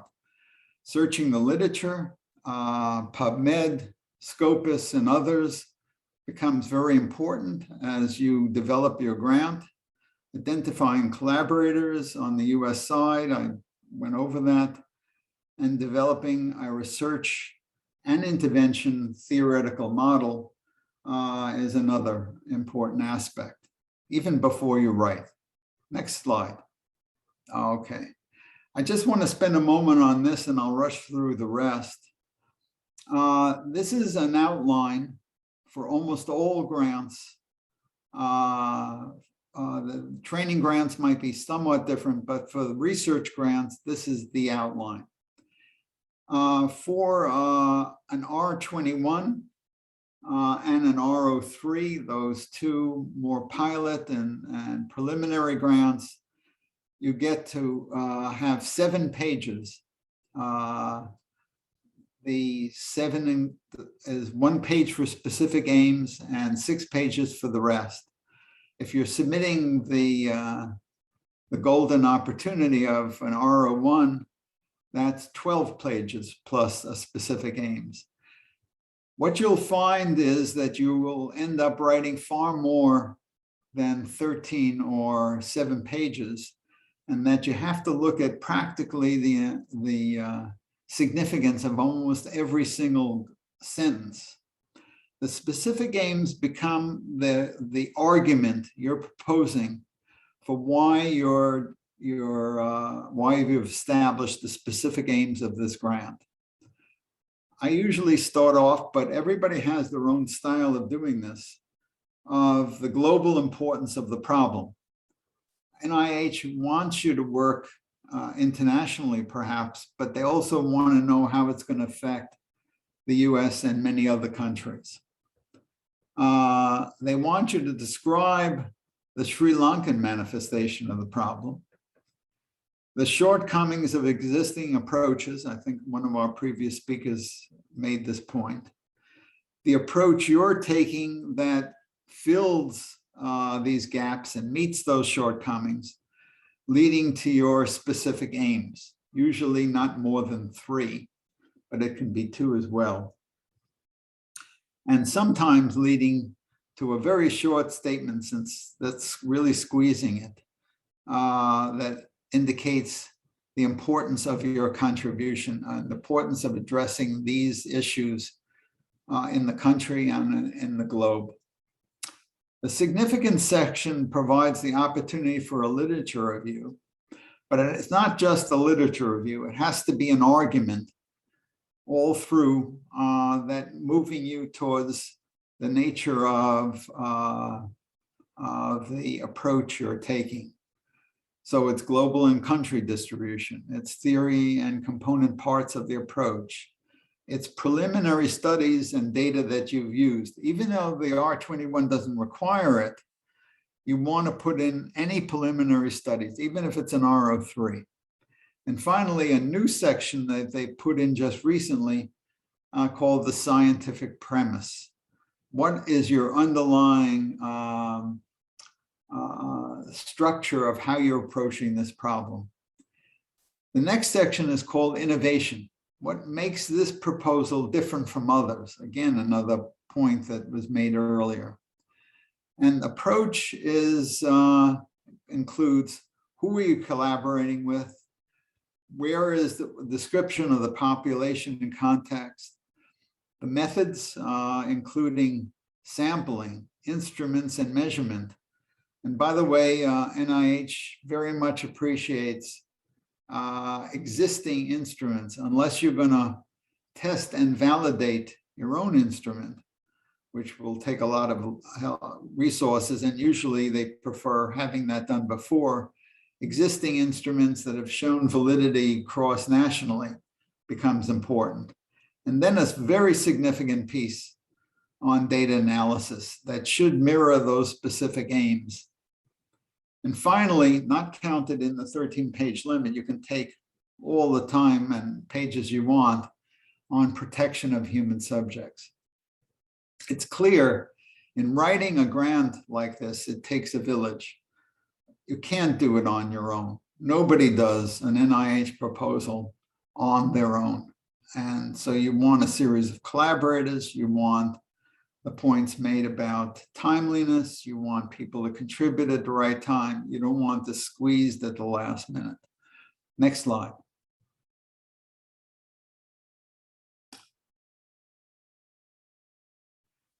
Other materials for submission, I'm going to just run through very fast. A cover letter that makes sure it gets to the institute you want. Remember, you're responding to grant guidelines that are supported by a series of institutes. So if we want our proposal on the mental health of adolescent girls in Jharkhand in India, we want that to go to the National Institute of Mental Health. Then the bio sketches, then a detailed budget, and those budgets need to closely parallel the timeline and the data collection processes for the first year and all remaining years, and then a full-scale budget justification, not included in the in those page limits, that justifies every major expenditure. I said timeline, and letters of support from community institutions, from collaborating institutions, and others. Submission goes through grants.gov, and if you look at it, it's not easy for first-time support staff to help you. And though it's 7 to 13 pages in the grant, all this material generally adds up to at least 100 pages or more. Next slide. So it's initial review. It's assigned either to an ad hoc committee if it's an RFA, or to a standing review committee, which is usually the PAs. The review could take 6 months unless it's on a particular fast track. 3 reviewers are assigned to review and score each application. If the application ranks in the lower 50%, it's reported as not scored. If it's in the top 50%, the 3 reviewers discuss the scores in front of the committee, present your proposal, discuss the scores, and set a high or low range of score for the rest of the committee, resulting in an impact score. And as the previous speaker, this is the reverse. The lower the score, the better your results. So if you're in the 1 to 2.5 range, you're in the fundable range. Next slide. So in summary, why do you want to do this? This is terribly painful. So much work, so much needs for resources and support even before you get a grant. Highly competitive, complex applications. For those of us who've been at it a long time, unlike Dr. Gunawardena, we've all experienced failures and successes, so why bother? Because I would say it's recognized as highly prestigious, it provides the best funding for research, it establishes the PI as global researchers. The PIs are invested with the ability to make decisions over the course of the research rather than many other funding opportunities. There's great trust in the PI once it's been successful, and one successful application can lead to others. So my final thought is, if you don't play, you can't win. And I wish you the greatest good luck and appreciate the opportunity to talk to you today. Thank you.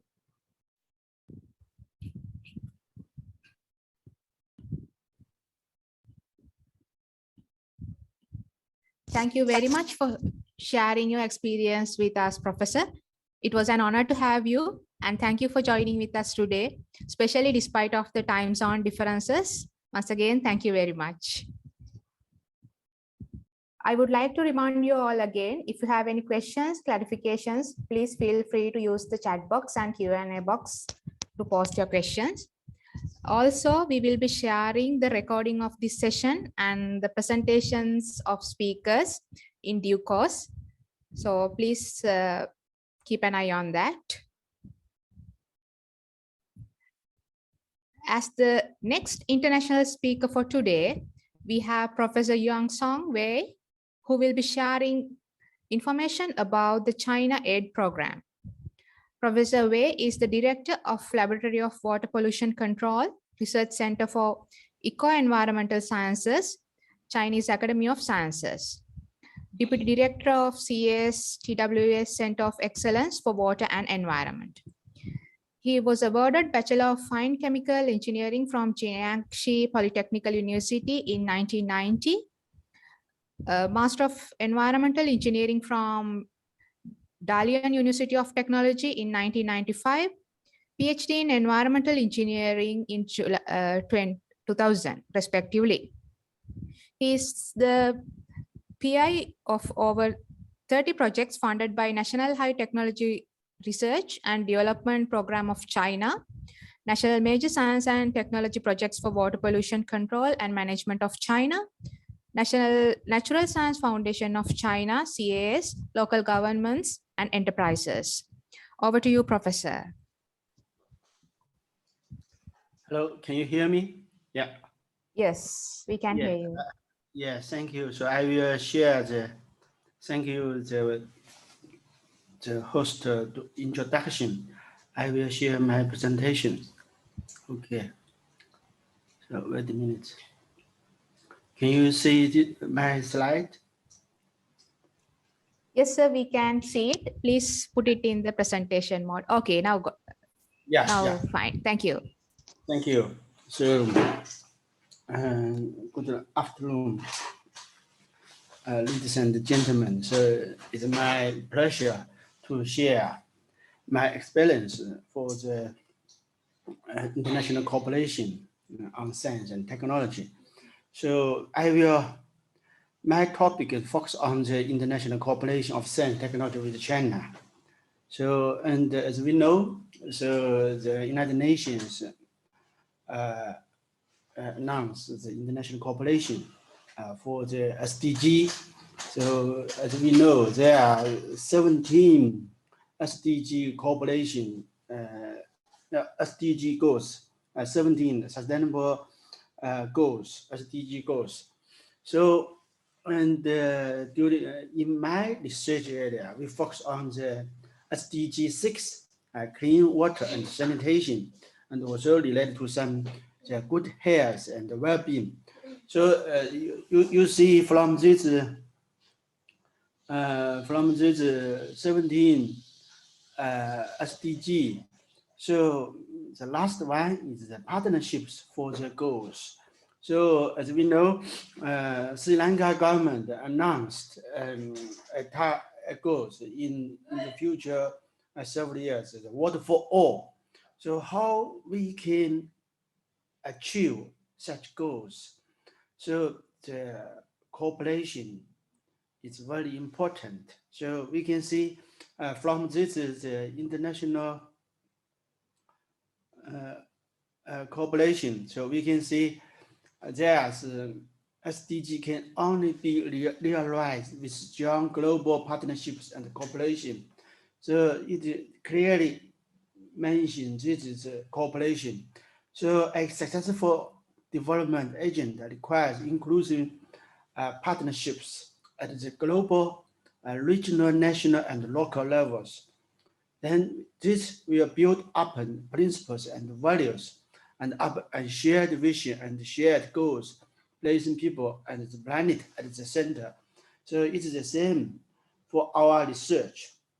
And for example, in this global goal, this SDG goal 17 has 19 targets, including 5 finance target, technology 3 target, capacity building, and trade and system issues. For example, especially for the young talents, for Sri Lanka young talents and Sri Lanka young scientists, I think the capacity building is, I think it is very, very important. For example, this capacity building should enhance international support for implementing effective and targeted capacity building in developing countries to support national plans to implement all the sustainable development goals, including through north to south, south to south, and triangular cooperation. So from this SDG, so we can realize the international cooperation is very important for our future.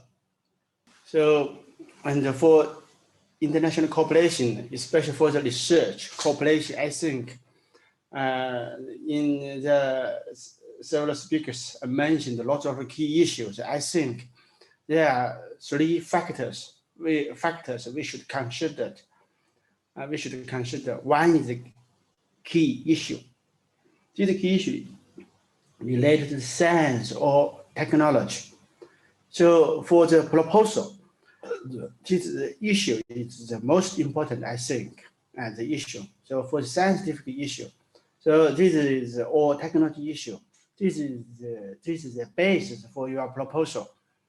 And the second, so if you have the issue, so where we can find the partner.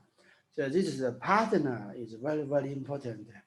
So for the young talent, for young students, so you need to find a supervisor or professor or host institution. So this is a partner is also very, very important. Then we can find some finance. There are different programs, research program and scholarship for young students. There are lots of scholarships and fellowship for young scientists, lots of fellowships for this. I think these is 3 parts: key issue, partner, and finance. Okay, so this is for the proposal, I think, and but because in the past several years I have very close cooperation with Sri Lanka. So I think maybe it's a very good way for the young talent or young students. If you can study in China as a PhD and a master, it will be much better to carry out international cooperation. For the young scientist, like the postdoctor, visiting scholar, that will be much better. So I think for your future, future research in international cooperation, especially with the China, I think you need to find a key issue, science and technology key issue. The second, you need to find a very strong partner. This strong partner including maybe the professor or host institution. And also there are different ways for do that. So you can try to find some program like the scholarship or fellowship. So I think I will briefly introduce some of the key programs, international research cooperation in China. I think one is from the Ministry of Science and Technology of China. So each year, most will call for application of international cooperation program. They including the USA, European, Japan, developing countries, lots of things. Generally, the time period is roughly 3 years, and financial support based on different programs. The money is different, but for this one, That will be much better to set up to all sign MOU between most of China and some Ministry of Science and Technology of Sri Lanka. If this level, ministry level, if there is a ministry level MOU, they will set the joint research program, something like that. If don't, maybe they need some, for example, we also call for cooperation along the Belt and Road initiative.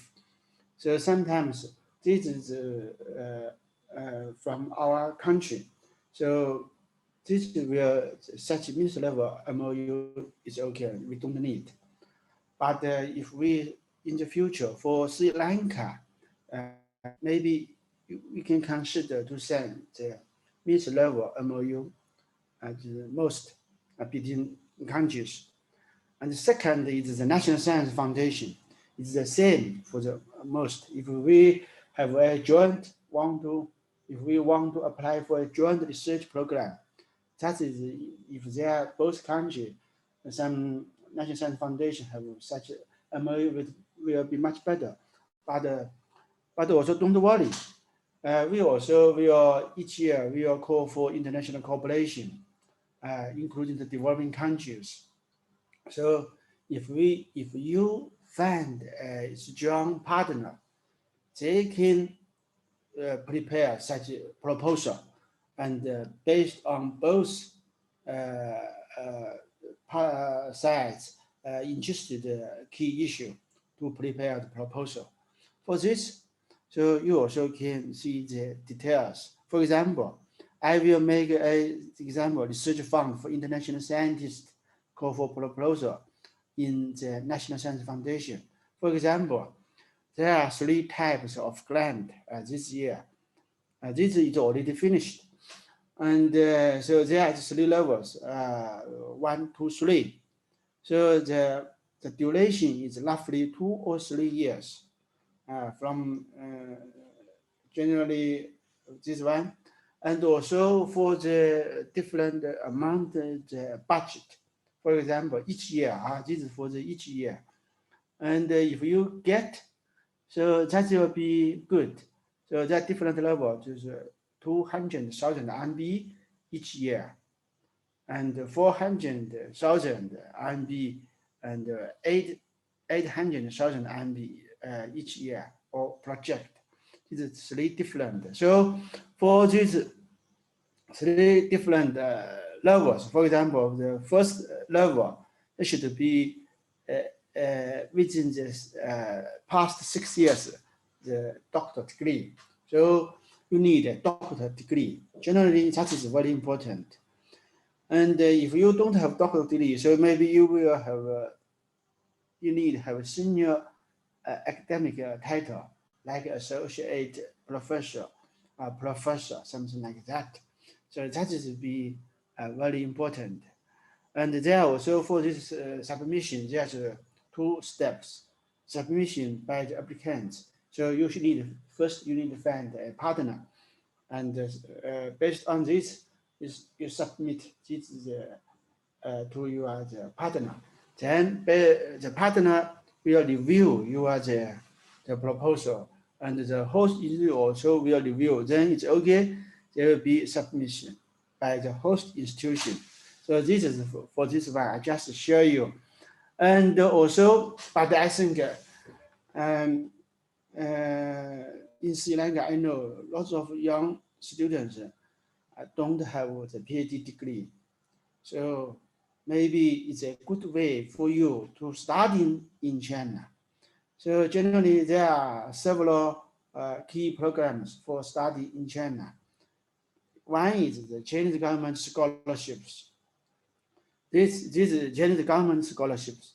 This is in charge of by the Chinese Scholarship Council. So each year they will call for application. Is roughly start in December. The end of application in the March, in the end of the March.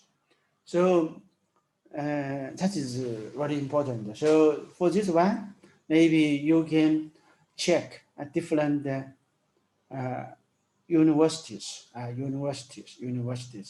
And for these CSC scholarships, their stipend, month stipend is different. For PhD, roughly 5,000 RMB. For the master, it's roughly 3,500 RMB each month. And the other one, so you also can select to start in Chinese Academy of Sciences. So there is a kind of scholarship, the answer scholarship. So each year, the answer scholarship will call for application in the end of the year, roughly start in December, the end in the end of March.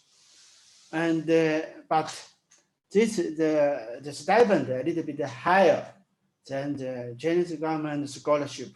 For PhD, is roughly RMB 6,000 or 7,000 RMB. For the master, 3,000 RMB. Master a little bit later.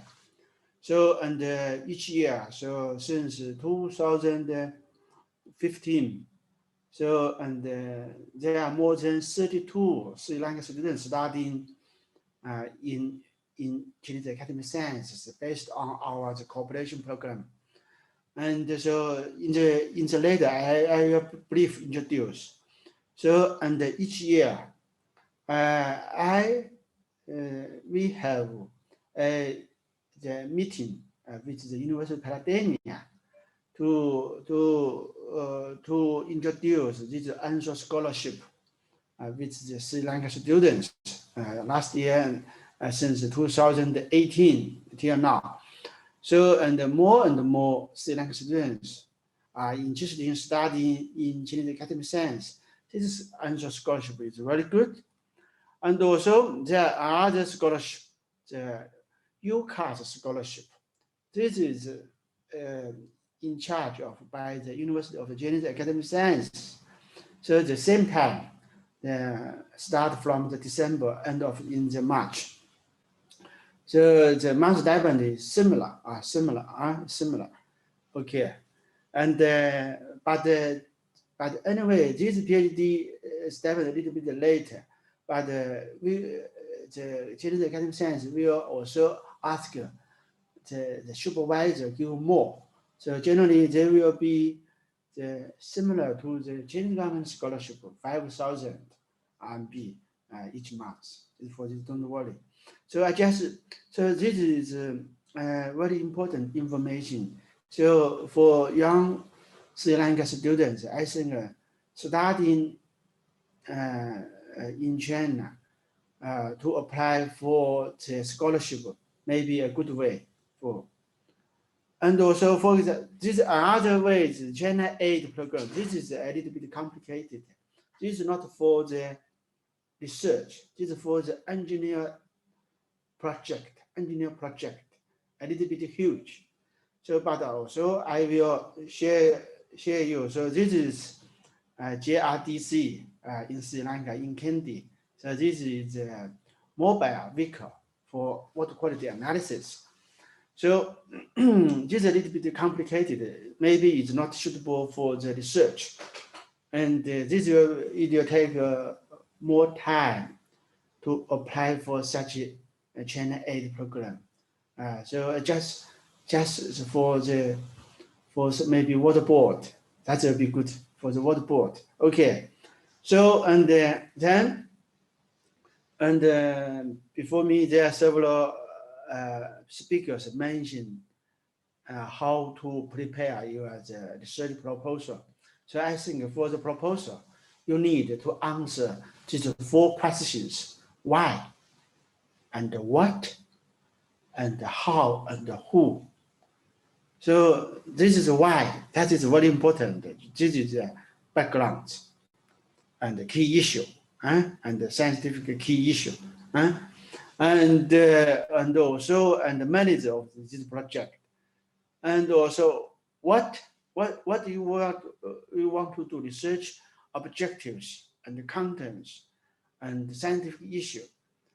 And also you how to carry out your research. That will be, you need proposed methodologies. This method should be advanced and innovative. And that is very, very important. So your research content, your methodology, and should be innovative. That is very, very important. And I think I also mentored you. So who is your partner? This young partner is very, very helpful for you to win the grant. So you must, and or you try to find a stronger partner. So, and also maybe for young scientists, they also will say, what, do you have any existing cooperation? If no, doesn't matter. So you also should tell the community the necessity of proposed cooperation and your cooperation arrangement. So all of this is very, very important. And also, for example, if this is the finance support from the China, so the Chinese version proposal is the most important. And English version is also important, but the most important is the Chinese version because the finance is from the China and the committee maybe is also measure from the China. So that is this is the key issue. So that is why I told you partners is the most important. And for example, and I make a case study. So, and in 2018, so I and Professor Shami got a joint research project from National Science Foundation China and National Science Foundation Sri Lanka. So our this research is the membrane folding mechanism and control for high pressure driven membrane process and electrolysis reverse purifying groundwater with DOM and high hardness in CKD affect areas of Sri Lanka. So this is a long title, but why we select this one? So you know there is the keys for this proposal background. 就是 CKDU, because you know CKD is a burning issue in Sri Lanka. So how to prevention and control the CKDU, the safe drinking water is very important. So that is why we say provide safe drinking water for people in the CKD area with these membrane technologies. So this is our background. But what is the scientific issue? So we need to understand the membrane folding mechanism of these membrane technologies. Because why we select this technology? Because in the past, so we did some research together, find something okay. And then what is our research objective to develop safe drinking water supply technology, with membrane technology. And so including this research objective, we divided 4 research contents. So first, we need to understand the water quality, the characteristics in the CKDU. So this is we need to understand, especially the DOM. The second, we also need to make evaluation the existing the RO drinking water stations current status and the challenges, and understand that the falling. And then we, based on this field work, so we need to develop the technology and national NF and RO and DDR, so to understand what is factors impact their performance, like the membrane folding. Okay, So for this proposed methodology application, we use the field investigation, lab work, and pilot study. This is general, but during the lab, for example, for the field investigation, we focus on the DOM, dissolved organic matters. Okay, we use some innovative methods to do this analysis. For the lab work, we use the innovative method to do the research related to the membrane folding. And also after that, we will make the pilot study. So in the Sri Lanka. So that is our the proposed methodology. And so for this, and also, and who? So I and Professor Shani. So to do that. So during our members, there are three parts: CAS, University of Peradeniya, and Water Board. So and based on this, we focus on this some result. I show you there's some water quality analysis in groundwater. Just show you some results. I don't tell you the details. So, but we say there's something the DOM maybe should be pay more attention. You know, this is our the first it is the first time to report the DOM in groundwater in the CKD area. So we also use the WQI method to make the water quality assessment of groundwater in the CKD area. And so we then do the pilot study. So this is nanofiltration drinking water station. This is the EDR. So based on this, so we can show our people.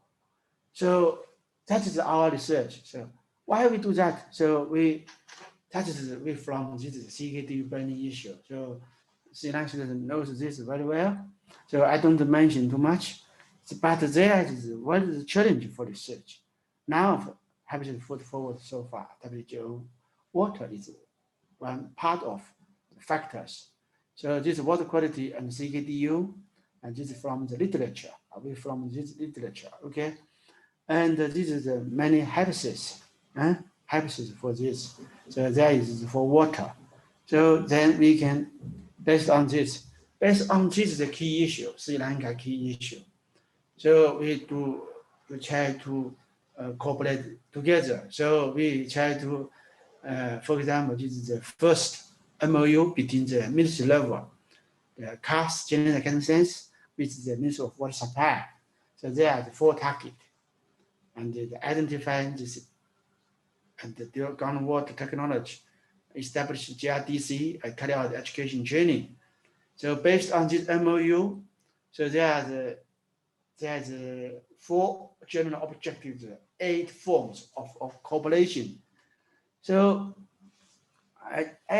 this is the first one you just mentioned, the research program. This is for the whole project. Okay, so we can do lots of things. Joint research, establish GRDC, education and training, bilateral symposia, exchange of visiting, cooperative research project, field investigation, exchange information, publication, articles. So in the past 5 years, we make great progress. We just mentioned, so just like framework, joint research, technology stability, and capacity building, we want to do some CKD core studies and safe drinking water supply. So, and in the past several years, so we based on this is the key issue. We get lots of the finance support from China side. So this is China Grant project, the China Aid program, this is 81 million RMB. This is CAS program from our CAS, they're nearly 30 million RMB. And this CAS received on CKDU ideology 3 RMB. And this is joint research, National Science Foundation of Sri Lanka, from China side, 8 million. So based on this, so if we can find some key issue, we can do lots of work together. There are different levels. For example, for research, we can use this joint research. If we, for the engineer project, we use this one. And we also, for the exchanging, the visiting education, we use this class. So we can do lots of something like that. So if we can find the key issue, if we can find a stronger partner, so that is not so difficult to find the finance. Okay. So for example, this is for the joint center. This is already there, JRDC, the instrument and JRDC, the construction area is 5,000. And also something, this is a mobile instrument. And this is instrument and facility. And also for the education. So I told you, so from 2015 to 2000, this year, they are based on our this cooperation, the JRDC, there are 32 Sri Lankan students studying in CAS, including 14 PhD students and 18 master students, 4 Pi-Fi fellowships, all from University of Peradeniya, 4 professors, last year 2 and this year 2. Okay, and already 8 students graduate, including 5 PhD students. Okay, so I told you just mentioned. So last year, answer scholarship, among the answer scholarship, there are 17 Sri Lanka students are awarded, but based on our cooperation recommendation, 11 are awarded. So that is, so we can set up very strong, very excellent the cooperation for the future.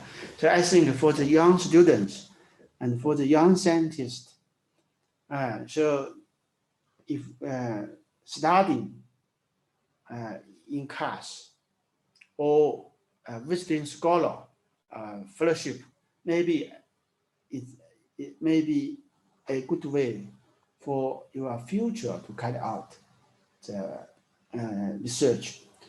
During all of this, you also need to prepare your proposal. Okay, so this is for the training. This is for the training. I just mentioned, I just share my experience and of cooperation with Sri Lanka. So I think in the past several years, our cooperation is very successful. We greatly appreciate all of your support from the National Center Foundation Sri Lanka and University of Peradeniya, Ministry of Water Supply, Ministry of Health, and Water Board, National Institute of Fundamental Studies Sri Lanka. So thank all the Sri Lanka friends, colleagues, students for the support our cooperation. I think for the, if you want to win an international grant, the key issue is the most important.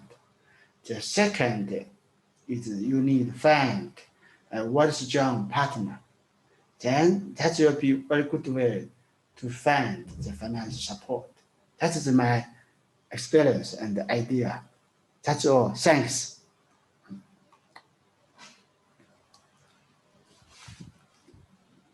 Thank you very much, Professor Wei. Yeah. Thank you. Thank you. Yeah. Thank you very much for sharing your experience with us, and it was an honor to have you. And once again, thank you very much for joining with us despite of the time zone differences. Yeah. So for our participants, if you have any questions, clarifications, please post them in the chat box or the Q&A box. We will discuss them at the end of the session during the Q&A section. Since we had Professor Wei from China discussing about opportunities in China, next we will invite Professor Tilak Gamage, who has personal experience in China conducting research and collaborative projects, to share his personal experience in China with us. So Professor Tilak Gamage currently serves as a senior professor at the Department of Limnology and Water Technology, University of Ruhuna.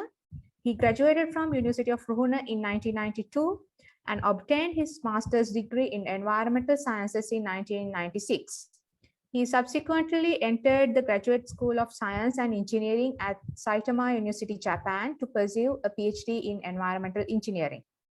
Professor Tilak Gamage is a recipient of Vice Chancellor's Award for the most outstanding convener of the international conferences and promoter of international relations in 2014.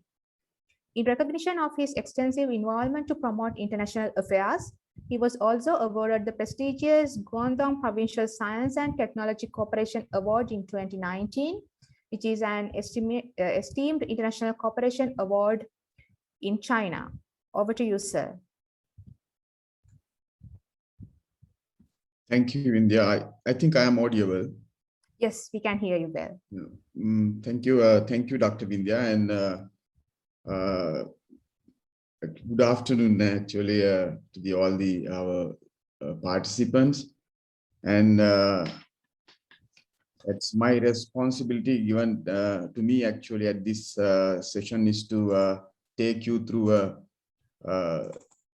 pictorial journey that is showing the experiences what we collected with this collaboration with China. And and I want to thank University of Peradeniya and National Science Foundation who invited me and to this webinar to share my experience with collaboration with China. So then quickly, actually, I will not take much time. I really want to, start another meeting, and therefore that I want to, as soon as possible, take you through this journey and complete my presentation. And in this presentation, I will discuss a few things about the past, present, and future, and our journey of this collaboration started in, of course, long time back, but it was came to official platform in 2014 in conjunction with the visit of Chinese President Premier Xi Jinping, and we the President of Chinese Academy of Sciences visited at that time, same time in Sri Lanka, and then we were able to sign one key agreement, that is on the agreement on cooperation between Minister of Higher Education as well as Minister of at the time Water Supply and Drainage, Minister of City Planning and Water Supply, respectively. And also that later number of several agreements were signed in 2017 and 2016 separately, and in the higher education sector, that we again signed a separate agreement with Chinese Academy of Science, University of Rune, and University of Peradeniya later. Actually, up to this point, before come to this point, that we started this relationship in 2009-8 somewhere. I happened to visit China in 2011. And this is one workshop that I participated.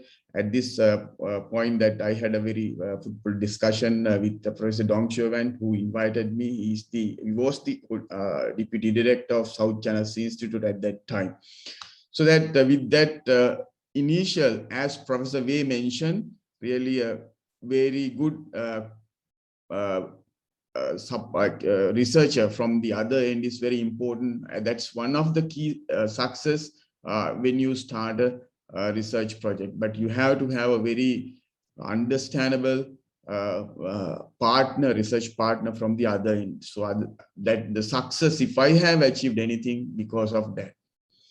So this, with that initial setup that what we laid in 2011, with that we signed agreement in 2012 with the University of Rune, with the Deputy Vice President of Chinese Academy of Sciences. I'm sorry. And the agreement signed was to set up a joint observatory. And we started very simple way, very small project, and then we expanded it to other areas. And in 2012, I think we wanted to establish a joint platform where all the researchers can come and contribute to the center. So that is how we started. With that, we thought that we will, set up a platform where now we call CSLCR, the China-Sri Lanka Joint Center for Education and Research. So that the part of land from the University of Runa was allocated to establish a center. And in 2015, that we officially declared open this, in a separate location until the construction of building completed. And this is again this is the building of the located in the University of Runa that we call China-Sri Lanka Joint Center for Education and Research. And this was opened with the participation of our Chairman University Grant Commission, Professor Mohan Silva at that time, with the Vice President of CAS, Professor Shi Sang. And then this is the location of our center within the University of Runa premises. And just let me briefly explain about the present situation, that actually we really wanted to expand this center, internationally recognized education and research center, and that our mission is to expand the boundaries of science education, because science has no borders, and we wherever that we join, from whom that it doesn't matter, and it's because of science. And then this research part and the education part and the training part I will briefly explain. And as a part of this project, we opened our avenues to apply our students to Chinese Academy of Science University of Chinese Academy of Sciences. A group of students, around 17 students, were selected at the first round, and then they were given the opportunity to study master's degree at the University of Chinese Academy of Sciences. And before they leave, this is the picture that taken at the certificate awarding ceremony. They met the Vice Chairman of the University Grant Commission with the Vice Chancellor University of Runa at that time, and then we took a group photograph at that time. And then we were invited to visit University South China Sea Institute and the Chinese Academy of Sciences headquarters. The Professor Mohan Silva at that time, the chairman of University Grant Commission, and also the Consular General of Sri Lankan Consular General in Guangzhou, that also visited the South China Sea Institute a number of times. With that, and also this just to show that a group of students that who were studying at that time at the South China Sea Institute, and we were invited from the University of Runa for this visit. Professor Mirani, who's the Dean Graduate Studies, and the Professor Asanti participated to this journey visit. And then this is again a picture that taken at the second round of scholarships award ceremony that were taken with the participation of chairman, vice chairman, and the representation of the representative from the Chinese Academy of Embassy, Chinese Embassy in Sri Lanka. And then at the graduation ceremony, this picture was taken, and some of our students were graduated with the other Chinese students. And this was a very great opportunity, and in appreciation of that, at that time, the Consular General in Guangzhou also joined with us for this ceremony convocation. And part of that, actually, in the University of Runa, we were able to establish a gold medal for most outstanding marine science student. And that is the education part. Actually, I really wanted to show you. And again, that this is something related to research. And for the Professor Wei explained research fellowship program that we call P5, and that is a fellowship program offered by the Chinese Academy of Sciences. Anyone who's interested to, pay a short visit to China and have a collaboration with Chinese counterpart. This scheme is a very good opportunity. 2 of our members under this program were supported, and they spent their time at the South China Sea Institute of Oceanology. And once a year, actually, there is an official Indian Ocean expedition organized by South China Sea Institute. Their research vessel is coming to Colombo every year. And in conjunction of this visit, we were able to organize a training program for Sri Lanka Navy. And also similarly, the opportunity that because some of our selected number of students were given opportunity to join this expedition. And the picture shows that some of our students are engaging on board training while they are expedition to Indian Ocean. And again, this is actually once a year. This was happening in 2015, 2016 as well, and until up to 2019. Now that because of this COVID situation, this was not happen during the last year. And then during this expedition, this is just to show that the transect, that the information that we collected during the expedition. And again, that regarding the joint collaborative research, and we have been able to publish number of research publications in key journals in this area, marine sciences. And these are some of the key journals published jointly with South China Sea Institute under this project. And also, in addition to that, we conduct the international symposium every year.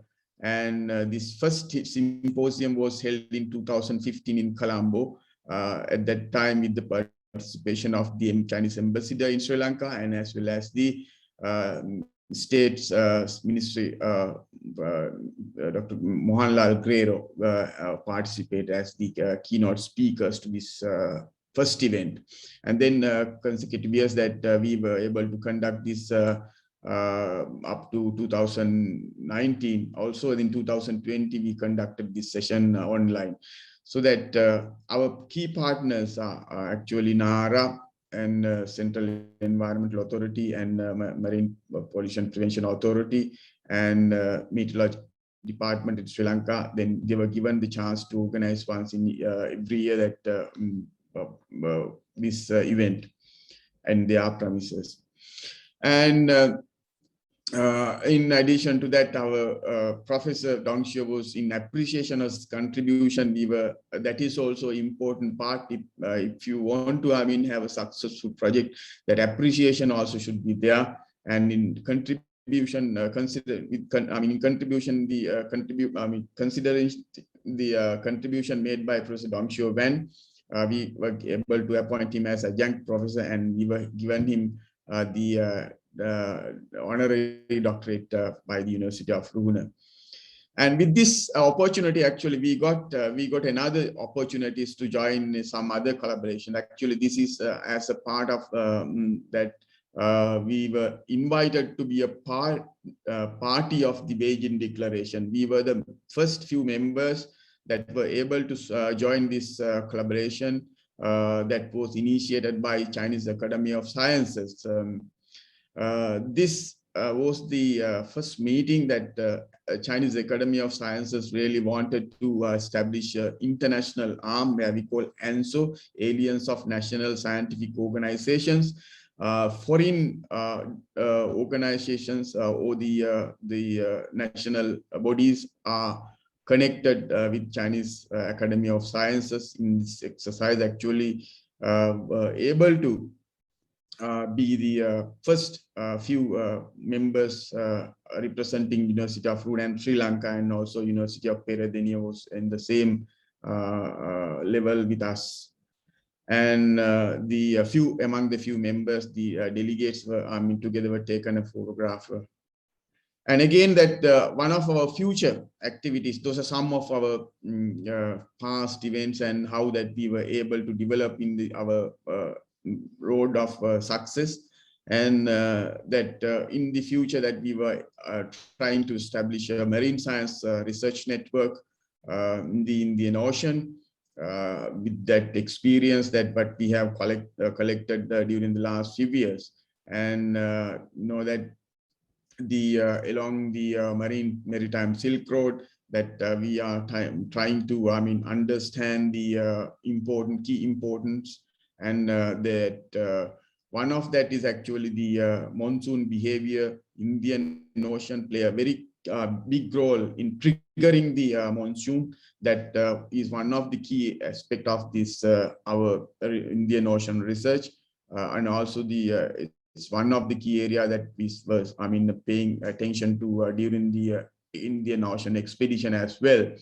And this will be those areas will be taken into consideration for future expansion as well.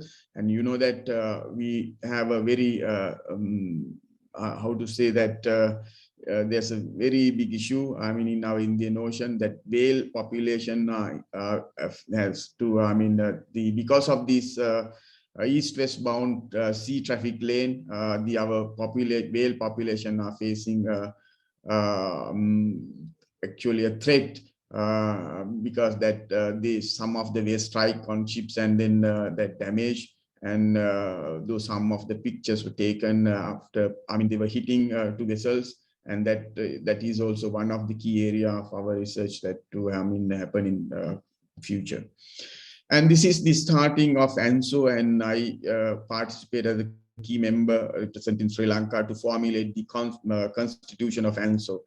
And that when was started in 2014 or 15 in this activity. That was in 2017 Pakistan. Right, and then our future direction that with the collaborations with the other national institutes in Sri Lanka.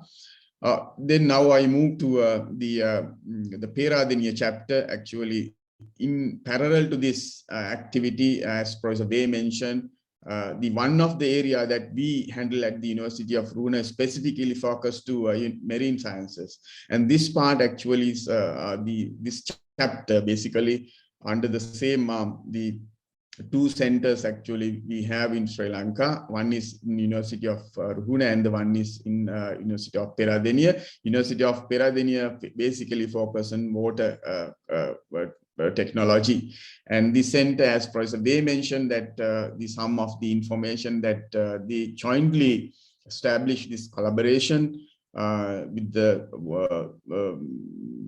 our other Sri Lankan counterparts, together with the University of Peradeniya, to address the CKDU issue mainly, and some of the key facilities and equipments allocated in the center with the support of Chinese, with the Chinese support. And those are the JRDC was actually one of the key center now that helping to understand the issue that with our National Water Supply and Drainage Board and the ministry. So that's what that's only that I have to highlight here at this important webinar, particularly. And I want to mention that there are a lot of opportunities with Chinese Academy of Sciences if you explore through the Chinese partnerships in building Chinese relationships. I think the best place is the Chinese Academy of Sciences if you want to establish a research with China. And with my experience, and also that our students, those who have completed their master's degree at the with the Chinese University of Chinese Academy of Sciences, and now they are in very good places. Some of them are now in Australia, and some of them are in USA, and some of them are in actually some other countries are there studying, Hong Kong.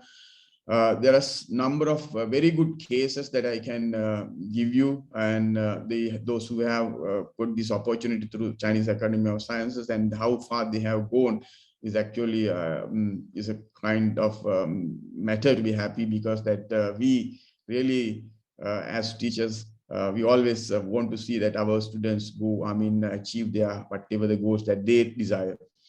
So then with that, I want to conclude this presentation and thanking the Chinese Academy of Sciences and ENSO, and also the organizing this webinar, National Science Foundation and University of Peradeniya. Thank you. Thank you very much, sir, for sharing your experience with us. Anyone who is interested on exploring opportunities in China would have gained much knowledge and information about Chinese opportunities. So once again, thank you very much.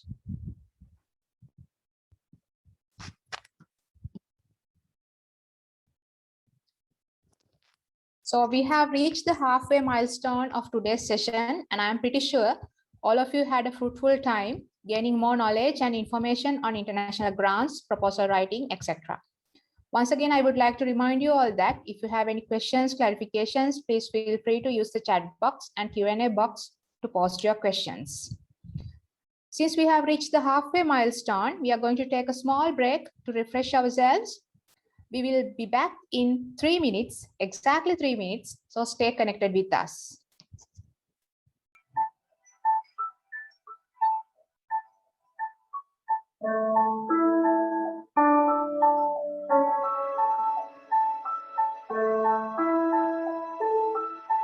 Technology does not go beyond the human brain.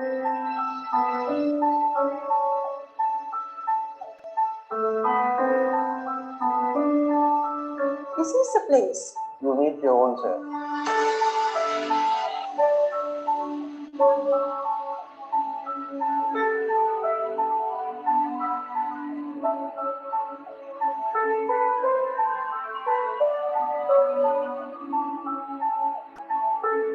Knowledge is our passion.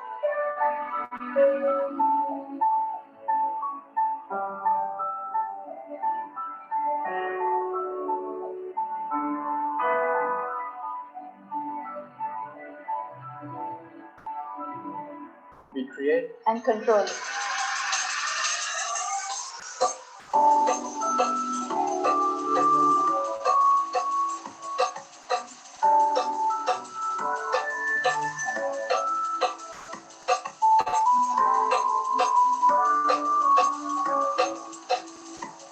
Ideal place to develop the knowledge, attitude and skills. stands on the fountain of knowledge.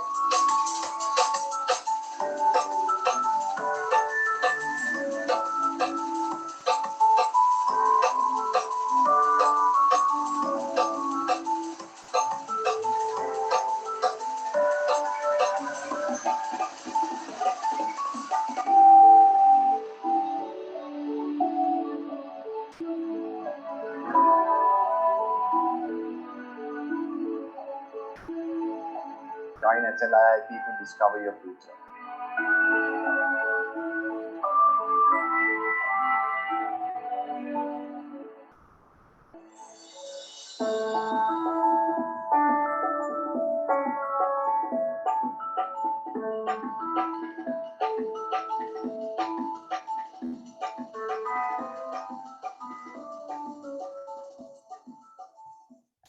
Okay, so we are back after the break, a small break. So we have reached the last session of today's event. And of course, we have several distinguished speakers lined up to share their knowledge and experience with us. This session is specially dedicated to experience sharing, where our distinguished speakers will share their own experiences, stories regarding their research work, research visits, field visits, etc. As the next speaker for today, we have Professor Ranil De Silva, who will be sharing his Japan experiences with us. Professor Ranil De Silva is the principal investigator of Neuromolecular Diagnostics and Neurobiobank, one of the largest and comprehensive biobanks in South Asia, a brain bank and gene bank of neurological diseases, and runs a free-of-charge neuromolecular diagnostic service at KDU Care, General Sir John Kotelawala Defense University. He has been the principal supervisor in providing double doctorates in neuroscience with prestigious universities in the West. Over to you, sir. Thank you very much. Thank you very much for inviting me. I'll just try to share some of the work that we got involved and where the young people, especially the young students, could get involved. Now, what I am trying to talk is a success story of international cooperation with Japan. And one of the institutes that we worked was a National Institute of Advancement Industrial Science, AIST, and that is supposed to be the 7th innovation center in the world. So, I mean, what is AIST? And as I said, it is the 7th innovation center in the worldwide, and it has large areas of subject area like environment, material, bioscience, and whole heap of things. And this is the center, one of the campus, and there are 7 campuses. And you could see the important part that I wanted to emphasize here is their patent applications and their royalties. And you could see this has resulted them being the 7th innovation center in the worldwide. And they have a whole heap of activities that are taking place, drug discovery, bio production, and stem cells, and whole heap of things. And we will try to see how I was able to achieve this. Now, we had a MOU in 2016, and I was able to kill 2 birds with 1 stone, and one was AIST Japan, and the other one was to get the DBT, the Department of Biotechnology of Minister of Science and Technology, India. So this agreement is between University of Sri Javadana, the Vice Chancellor at the time, and then we have the Indian Secretary for DBT, and of course the Director for AIST Japan. So it was a trilateral collaboration between Sri Lanka, Japan, and India, and it was witnessed by His Excellency, the Japanese Ambassador, and myself. And that this resulted in establishing a thing called Dye Lab. Now, Dye Lab is, you could see, D for DBT India, A for AIST India, Japan, and then, of course, the other one is Laboratory for Advancement Biomedical Science. So this was started in 2016. And you could see in 2017, Indian Prime Minister. नमस्कार, मैं पूजा वशिष्ठ और आप देख रहे हैं one India Hindi YouTube channel. Bharat दौरे पर आए जापान के पीएम शिंजो आबे और पीएम मोदी की मौजूदगी में दोनों देशों के बीच कई अहम समझौते हुए।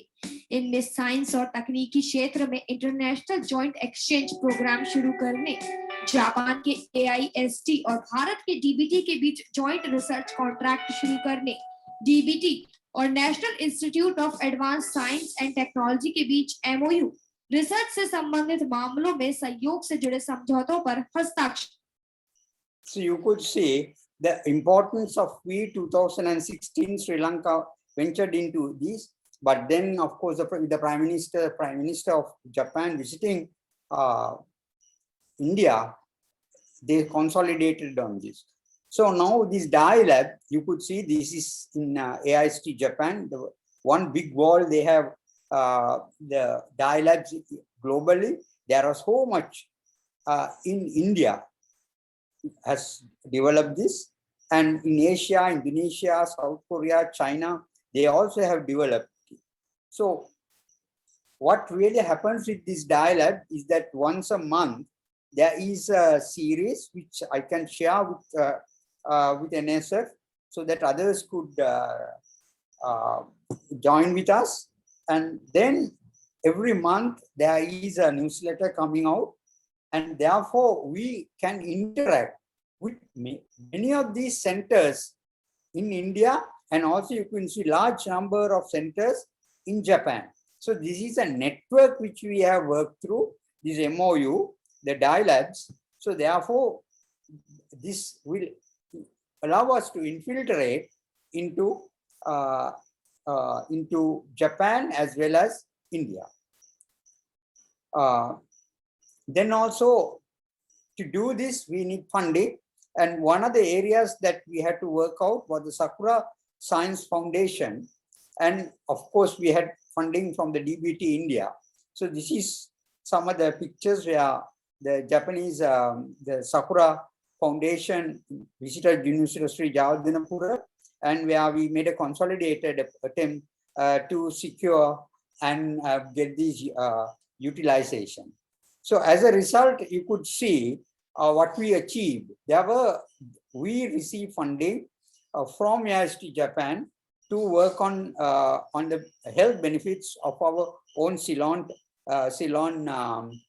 cinnamon, and we have gone a long way, and this is being funded, and we have really found out, confirmed that for osteosarcoma, that Ceylon cinnamon has a therapeutic, and therefore going for drug development and cell culture. Then from a younger aspect of it, there are a large number of scholarships are available with AIST Japan, where they advertise, but unfortunately for the last 2 years, I mean, they were not advertised.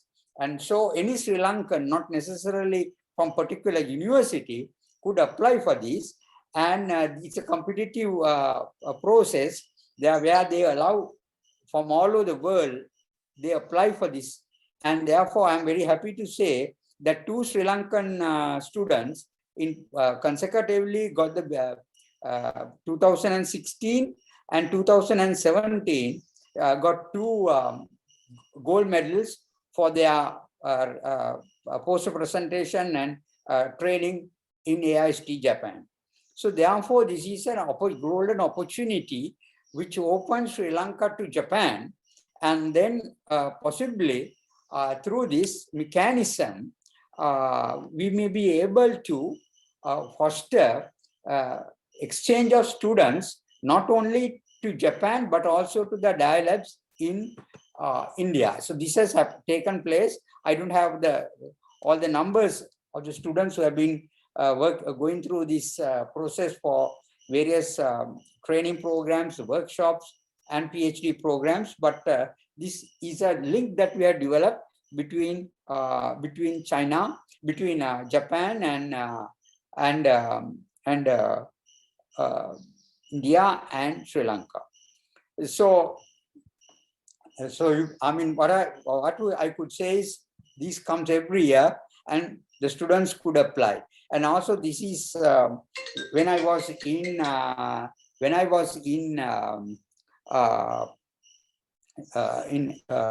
with Tokyo.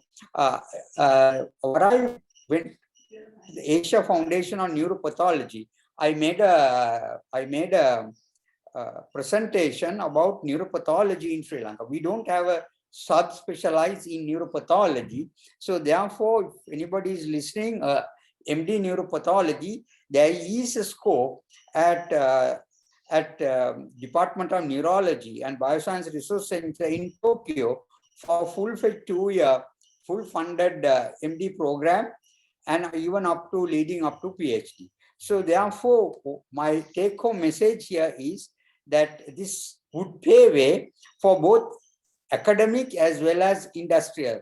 So here we could see the Japanese embassy was very much the Sri Lankan embassy in Japan was interested in linking AIST, DBT, and Sri Lanka program into a private-public partnership, which is now open for anybody. And so therefore, what I'm saying, the young scientists, young students from Sri Lanka, there is an exchange program for students and faculty members and researchers, research projects and publications, developing innovative and value-added natural products and nutraceuticals, which is ongoing, and even in the field of engineering and robotics, it's available. So it's up to some students to contact AIST, get hold of the research supervisors, and they can move forward. So thank you. That's 10 minutes presentation, which was requested from me. Thank you. Thank you very much for sharing your experience with us, sir. So anyone who is interested on exploring opportunities in Japan would have gained much knowledge and information. Once again, thank you very much, sir. Yeah, thank you.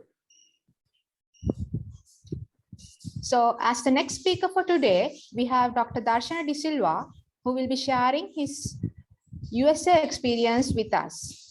Dr. Darshana De Silva is currently head of the Biomedical Lab 2 and a senior lecturer in the Department of Practical Clinical Sciences at Faculty of Medicine, General Sir John Kotalawala Defense University, Ratmalana. He obtained his BSc degree in biology from Truman State University, Missouri, USA, 1994, and his PhD in microbiology and immunology from Pennsylvania State University College of Medicine in year 2000. With over 7 years of overseas experience working at top-level infectious disease and immunology laboratories, he has over 65 international publications. He was ranked 25th in Sri Lanka according to AD Scientific Index, World Scientist and University Rankings in 2021. Over to you, sir. Okay. Thank you for inviting me. I'd like to thank the National Science Foundation and the International Relations of the University of Peradeniya and the Sri Lanka Academy of Young Scientists for organizing this and inviting me as well. So it's been an excellent seminar so far, and I'll try to briefly give you my talks. It's not easy coming. I presume I'm the last speaker, so I'll try to keep my talk to 10 minutes and move on. Okay, so my affiliations have been mentioned. So this was just a simple slide that I want to put before I moved on to basically my background and everything. So it's important. I think a lot of the speakers have already addressed this. And I think Dr. Stephen also mentioned quite a few things that I wanted to mention, but I'll just briefly go over this. So the main applicant, it's very key, they have a strong CV and recent publications, and of course, a strong local team must be included for the application. Another thing I wanted to mention is that, especially when you're going for things like the request for applications, like what Dr. Shensu mentioned, is that you have access to data or samples that others have difficulty obtaining, or a unique answer to a problem that you're trying to address. So it's important, you have this when you're applying for particularly competitive grants, such as the NIH grants. And also in most cases, you must be able to address a specific need to a question being asked by the funding agency. So for example, one of the opportunities that I got was actually the NIH had awarded a grant for looking at the genetics, the human genetics, to see if they were more susceptible to severe dengue. And they had requested proposals, and one of the large, and it had been awarded. And then one of the consultants had said that you need to have Sri Lanka or India, one of the two countries included in that. So this was actually, it came up after this was awarded. And then the team visited Sri Lanka, and then the Ministry of Health was involved. I was also invited as a potential partner. And then in the end, the Ministry of Health actually decided they didn't want to do it. And then I ended up actually getting to do the project here in Sri Lanka. So it was a large project, but we were able to manage it. So sometimes just being at the right place at the right time, you can get opportunities like this as well. So briefly to move on next. So basically my background, I just wanted to give this background so that people have an idea of how I got here. So I studied and worked in the United States for a long time, and then I came back in 2007. I joined a private institute, Gene Tech Research Institute, as director senior scientist. So I was a relatively junior person. I was a little, worried that whether I would be able to be working at that level. But I had a lot of support from the trustees, and someone had asked a question actually that if you're not in an academic setting, can you do research?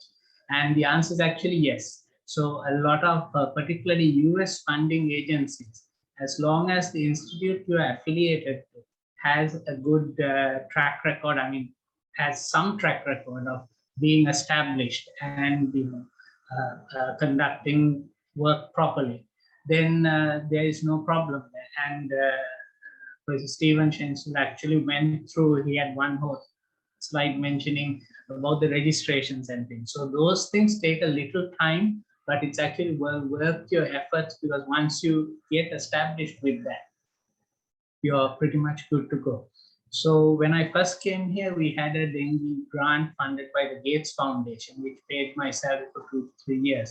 And then soon after I joined, actually, I started looking for opportunities and applying. So one of the things, especially when it comes to the NIH, is that the ethics approval is very important, and you need to use an ethics review committee that is registered with the NIH. So I had to, because of this, I actually went with the University of Colombo ERC for ethics approval. And even though sometimes ethics committees can sort of be a pain to, cater to, what I found was that having to address all their questions upfront made things very much easier down the line. And I still continue to actually use the University of Colombo ERC, because a lot of the projects, once I moved from Gene Tech to KDU, I have continued using it because they have been registered, and there's a lot of paperwork involved in keeping that registration updated. So they are registered with the WHO and the NIH. So there are things like that that we have to look out for as well. So as I mentioned, then Professor Arvind De Silva, he's not the cricketer, of course, but he's a scientist, well-known dengue research actually at the University of North Carolina. So I'm so fortunate that he was one of the trustees at Gene Tech Research Institute, and he was actually the main person who actually convinced me to leave the US and come here, and that we can try. So he introduced me to a number of US collaborators, and we applied for disease-specific grants. So before I move on to talk specifically about our grants, I would like to mention something that Dr. Nandagunawardhan also and even Professor Janak Ekanaga, they talked about. Unfortunately, so few people here really apply for really competitive applications, and NIH grants are actually quite competitive. And you get quite a few rejected applications also. So my success rate actually is about somewhere between 25 to 50%.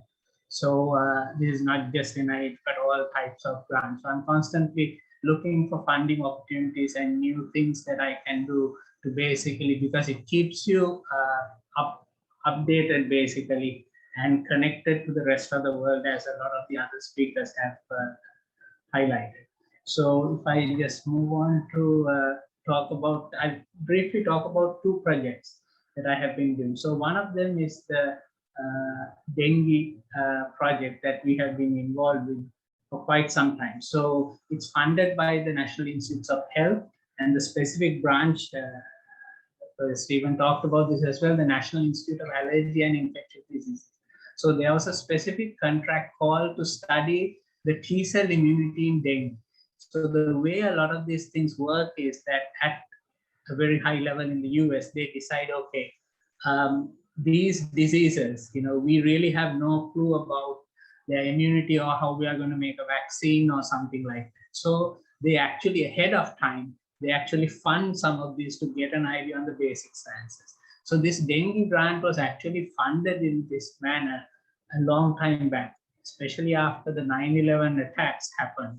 There was a very high level review, and dengue came up as one of those diseases that very little was known, because there's basically hardly any cases, at least at that time, in Northern America and even in Europe. So it was a very underfunded disease. As a result, they put out this specific call. So as some of the others mentioned, dengue is something, unfortunately, we have a problem here, and I was well suited to actually step up to that role. So I have served as the primary investigator, where we put in a large contract grant, and my collaborators have been mainly senior people. I think Dr. Anand Vijayvikrama, a lot of you probably have, let me put the laser pointer, have seen him on TV. He's one of the main infectious disease doctors. So I work very closely with him on the dengue project, and Dr. Gani Prevansa, another consultant physician.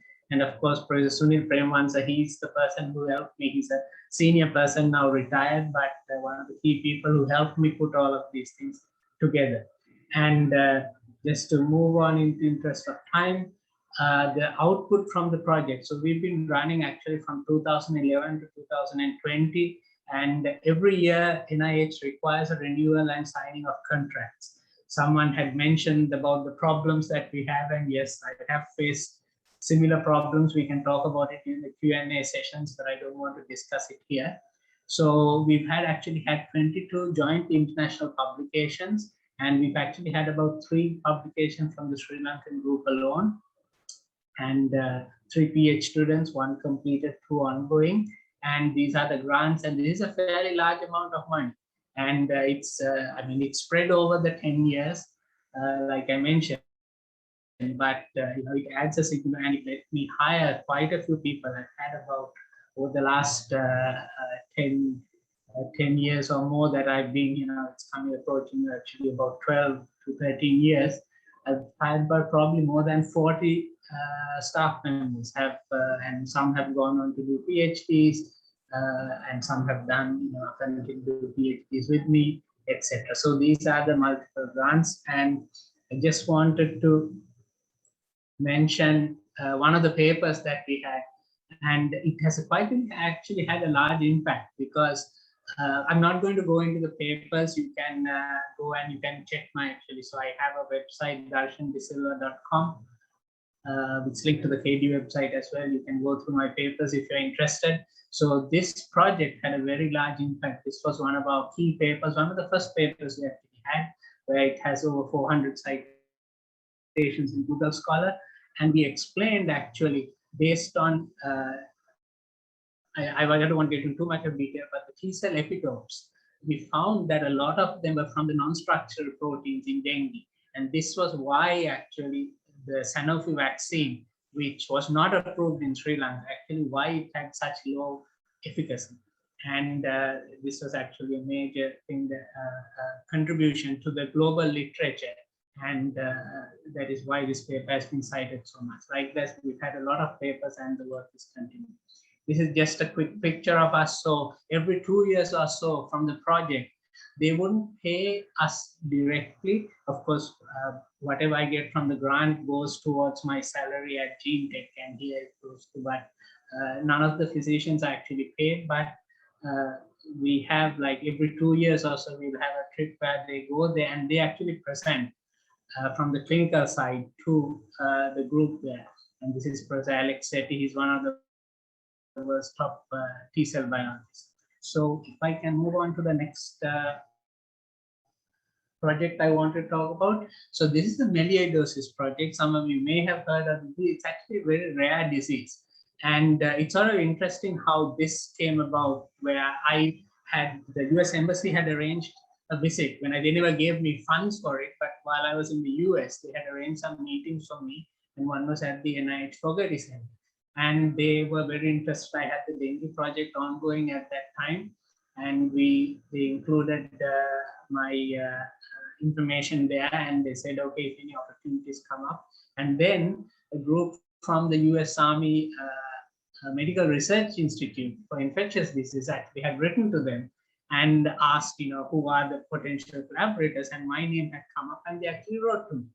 And then based on that, this collaboration got built up, and this was actually, they asked me to directly apply. So I was the main PI for the grant, not just the Sri Lankan PI, and then we applied. And the interesting thing was, at that time, we had very few cases of melioidosis. And again, by coincidence, Professor Vasanthi Theonesam, she actually requested me to advise at that time Dr. Inoka Korea for her thesis on molecular biology work. So I knew Dr. Inoka Korea at that time, and we sort of already had a working relationship. And so I knew about melioidosis and Burkholder pseudomyeliae, the disease which it causes. And we end up partnering together, and I submitted the proposal, and we actually got a large grant for this to basically, and at that time when we were looking at it, they even US AMRID, they took a chance because there was hardly any cases. I'll show you in a figure later on of cases in Sri Lanka. And since we have expanded this, and Dr. Himalaya Singh is now one of our key collaborators here. She's at ADU. She used to work with me. So this project also, so we actually, the initial project was $189,000, and We actually have 7 publications, and the key thing I'd like to highlight is 4 publications of these. First author and corresponding author are Sri Lanka. So even though it's funded by the US, we actually get a lot of credit. And the key thing is they want us to publish it. It has to be published in international journals, open access. So we make sure we budget these things in for the funding. And we renewed for 3 more years, but there was problems during the transition, and so unfortunately I lost the grant. I'm struggling now to try to get a new grant. So this is just a quick slide showing you the impact from the project. This is when we started the project. We hardly could find any mediolosis cases. With the funding, we had sites across the country. It was all funded by the US, and right now we are finding about 100 cases. This slide is not updated. We are finding about 80 to 100 cases per day, and the setup is already there, and we are still continuing even though there is very little funding. So both these projects have had a huge impact on the health and well-being in the country, and I'm proud to have been associated with this. So I'll answer any question. This is my last slide, and I stop in the interest of time. So I'll be happy to answer any questions. Thank you.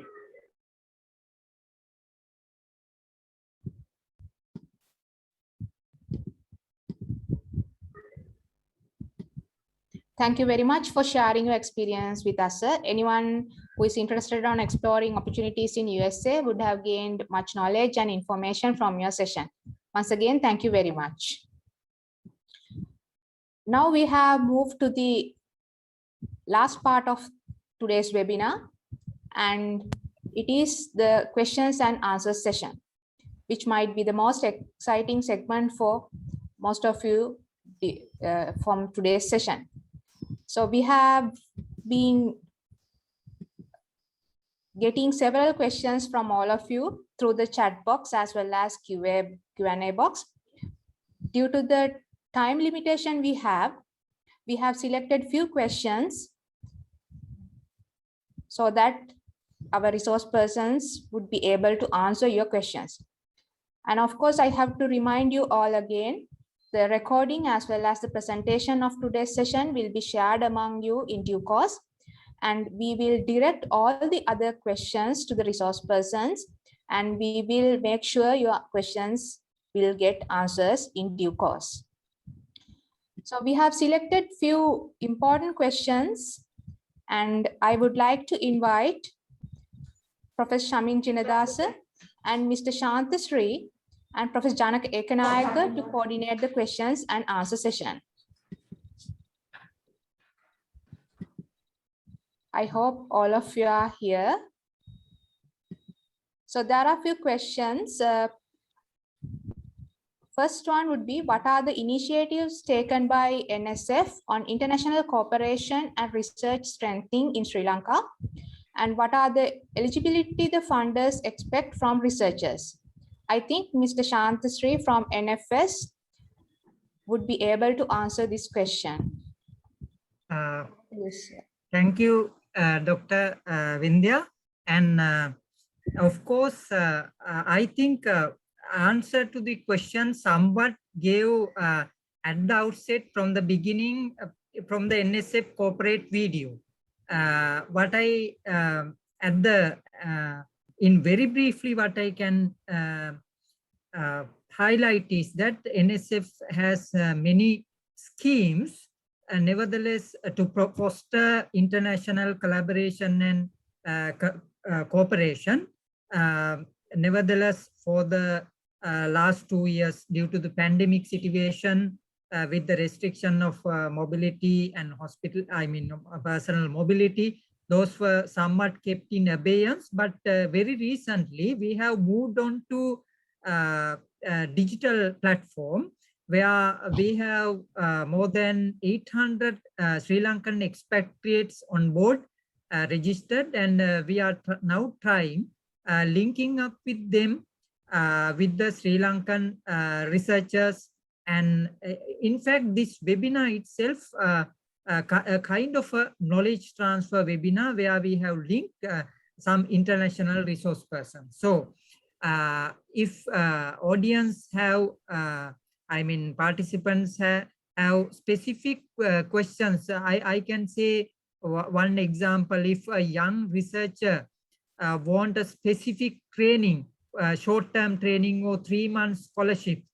So we have some mechanisms with DAD, Professor Wei already highlighted some joint research programs, many mechanisms. So we try to link up with the researchers befittingly based on their requirement. But at the moment, I have to highlight with the resource constraints, we only facilitate kind of remote supervision, joint collaboration, knowledge transfer, knowledge exchange through the, e-platform. So those are the mechanisms we have implemented to foster international collaboration. Apart from that, I have to highlight being the National Science Foundation is a focal point for many institutions like DARD in Germany, ISC and ICGB. Those institutions, all the award schemes, scholarship schemes, grant schemes, once they're ready for call, they inform it to the liaison point, to the National Science Foundation. Then we disseminate information to the international relations officers. We have a network to the universities, and so that it filtered down to the researchers.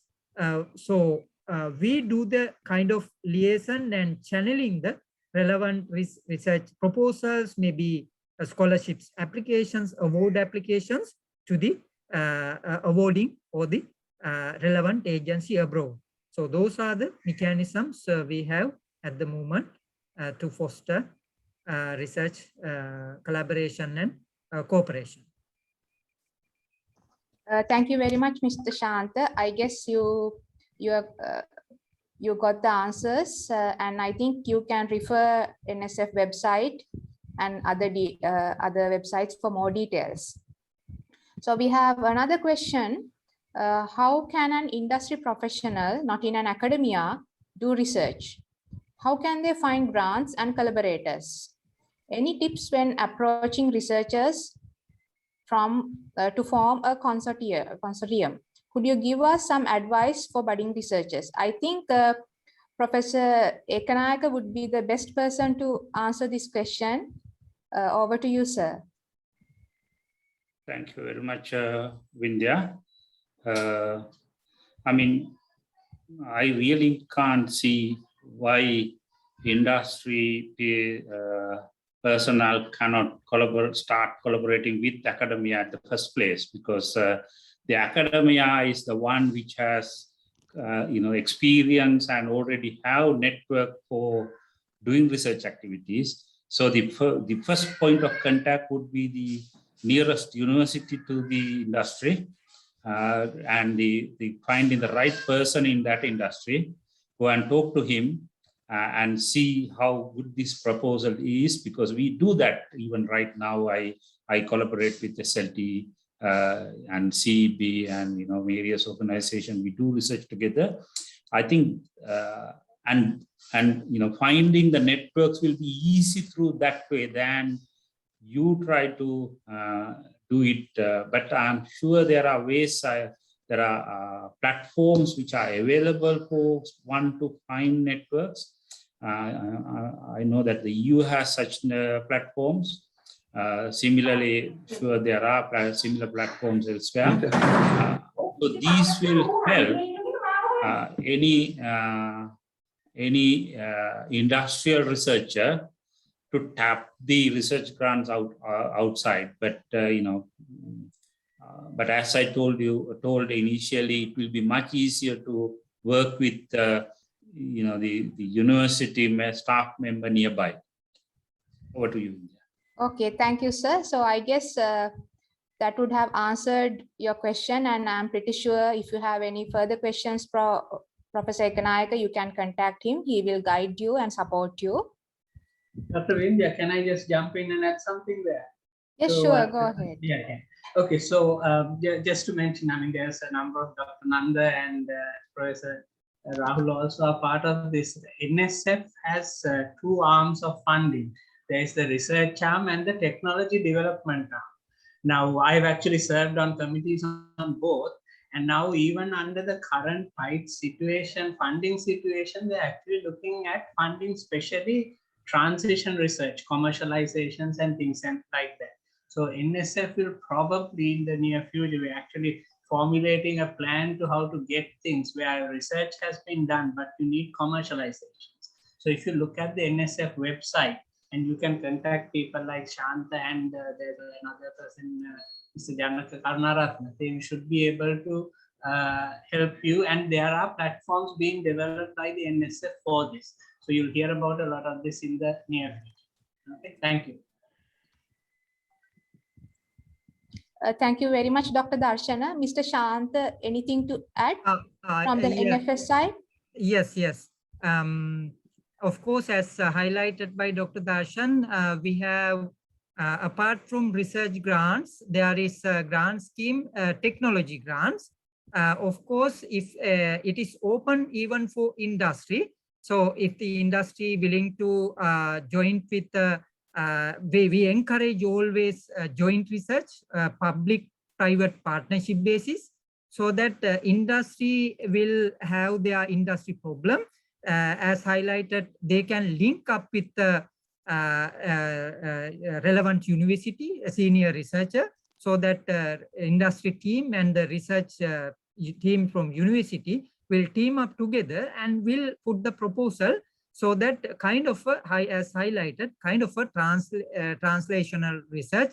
At the end of the day, it won't end up with just publication or PhD, but nevertheless a problem to problem to the industry side, so that industry could leverage their technology ladder or innovation ladder. So that is the one that is open for the industry. Of course, with the present developments, I have to highlight, we mainly focus priority areas, as all audience may know, national policy framework, that is vistas of prosperity. There are many broader areas for fostering international collaboration and research and technology commercialization, so that you could refer to the document, and there are high priority concern. I can say enhancing agricultural productivity with just for example, productivity with modernization, modernized technology, I mean, with the modern technology. Then even it has highlighted emerging technologies, robotics, artificial intelligence, blockchain technology. So if any entrepreneurs or industrialists focused on those areas, addressing the national priorities and come up with a proposal based on demand side, of course, NSF will consider on priority basis. Dr. Vindhya, let me give, I think, meanwhile, I had a chat with Professor Shamin.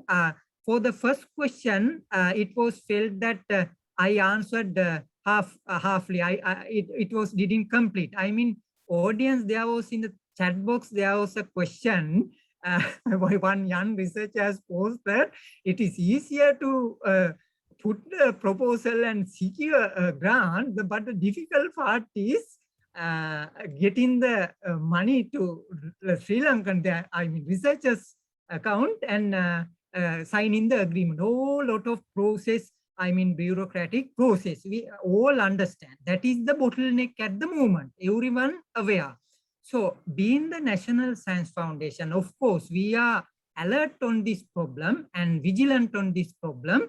We are trying our best. We have done a survey, held up grant already approved. We came to, I mean, not all, but 327 million held up already approved, but yet to remitted to the country. So this has been brought to the, I mean, management level, and our chairman, of course, with the technology and research arm chairs, getting their maximum effort to bring the issue to the national, I mean, relevant decision-making level, even top level.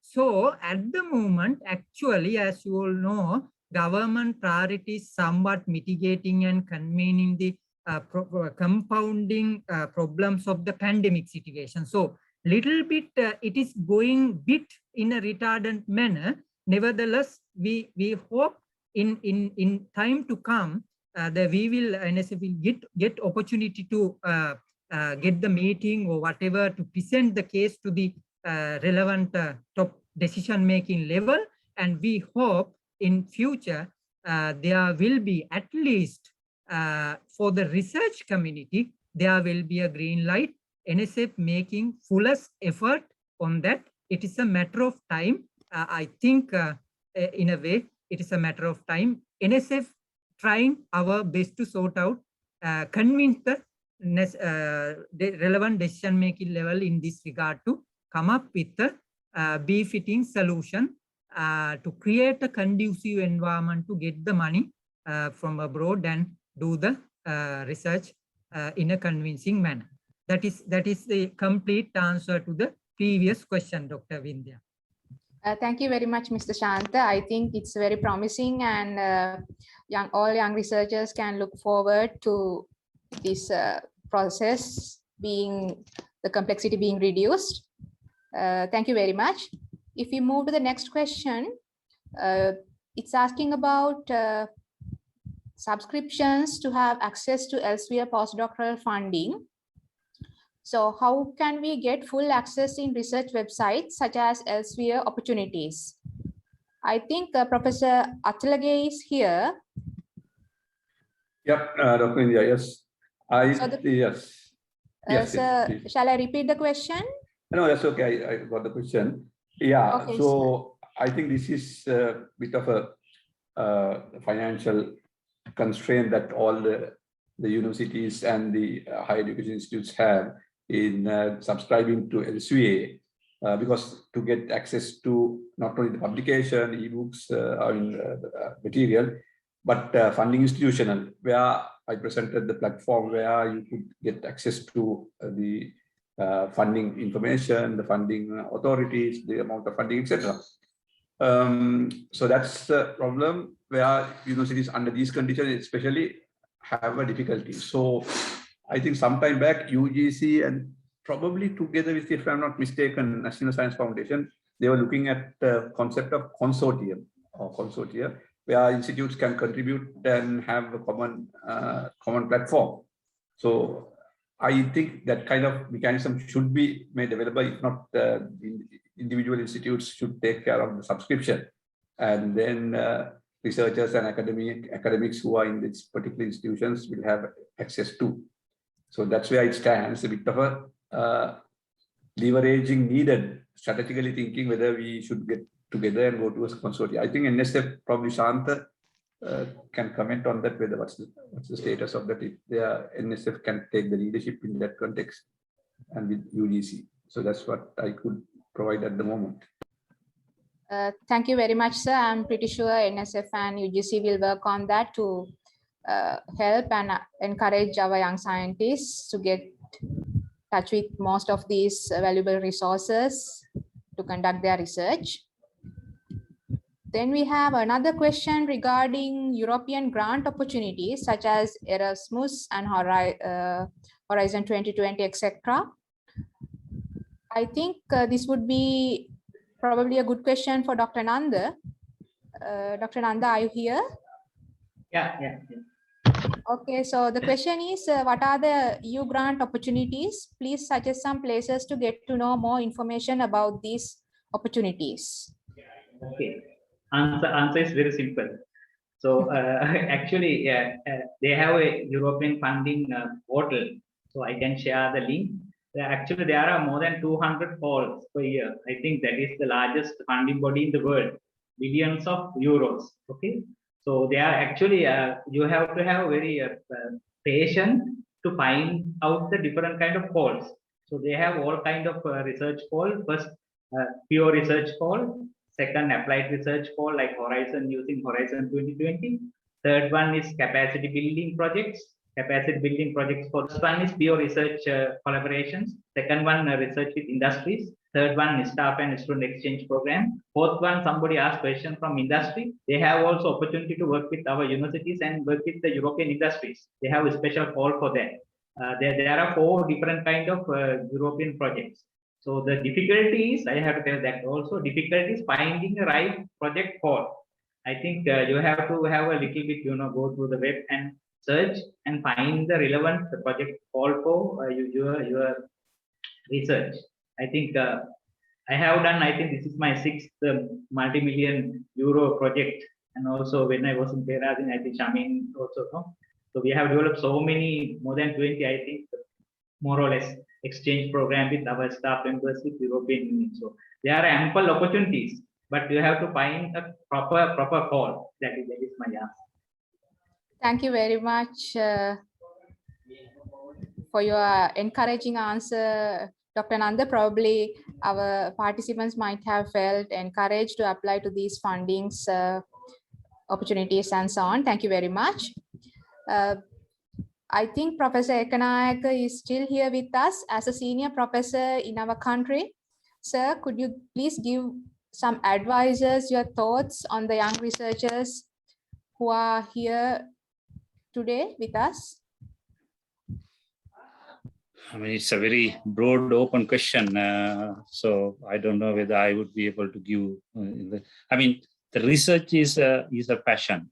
Okay. The first thing is you should have that, the tendency to do research. Otherwise, don't try research because you will get good results, or you may get very bad results. Whatever it is, you need to keep on doing research. So that is, unless you have that passion, I wouldn't encourage you to get into doing research. But if you have the passion, and as Nanda and others pointed out, there are plenty of opportunities. I don't know whether the audience are aware.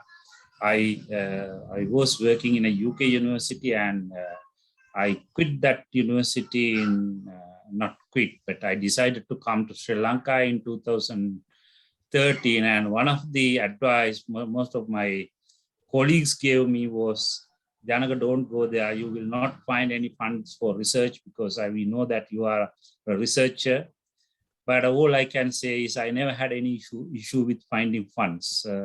If you have, if you are good at doing research, there will be credibility, and that with that credibility, money will automatically come to you, whether it's a foreign funding or local funding. So, keep on to your career, the career, whatever the things that will increase your credibility, such as papers, any books or anything. And these, even though they will add, initially little bit, slowly they will start adding up, and your credibility will go up, and then you will be becoming a researcher who, in your community, somebody wants to work with you. So that is the advice I probably could give. Thank you very much, sir. All the participants might have got encouraged with your words, since most of us are here are young researchers. I see Professor Wei is still with us. Professor Wei, are you here? Yes, I'm here. Thank you very much for staying with us until the end of the session, despite of the time differences and so on. We highly appreciate it. And any final advices, words to our Sri Lankan young researchers here? Yes, so I think, the finding the research grant is very important for young students and young scientists. And China is paying more attention to the cooperation with developing countries as well as the developed countries. So I think, and especially the genetic academic sciences has a very strong cooperation with Sri Lanka in the past several years. So I think maybe it's a good way to study and carry out research in Chinese academic sciences for the young students. If they can apply for the scholarship, like the answer scholarship, Chinese government scholarship, that will be good.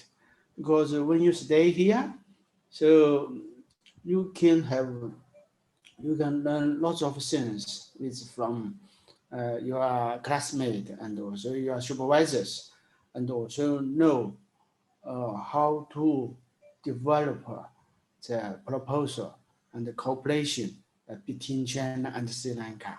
So, so that will be a very good chance. So from my experience, so we have very secure and successful cooperation with the University of Peradeniya and also Water Board. And so that is very good. So example, we already done there. So in the past, so for me, I have already 10 Sri Lanka students. 5 Sri Lanka students already finished their study. So that will be a very good opportunity. For example, when my students Sri Lanka finish their study, when they go back to Sri Lanka, when they apply for some research grant, they also want to add me in their team. So for example, my PhD student, Nilusa, in the ITI, and listen, she told me, and she applied for several research grants from Sri Lanka, and one of research project is approved.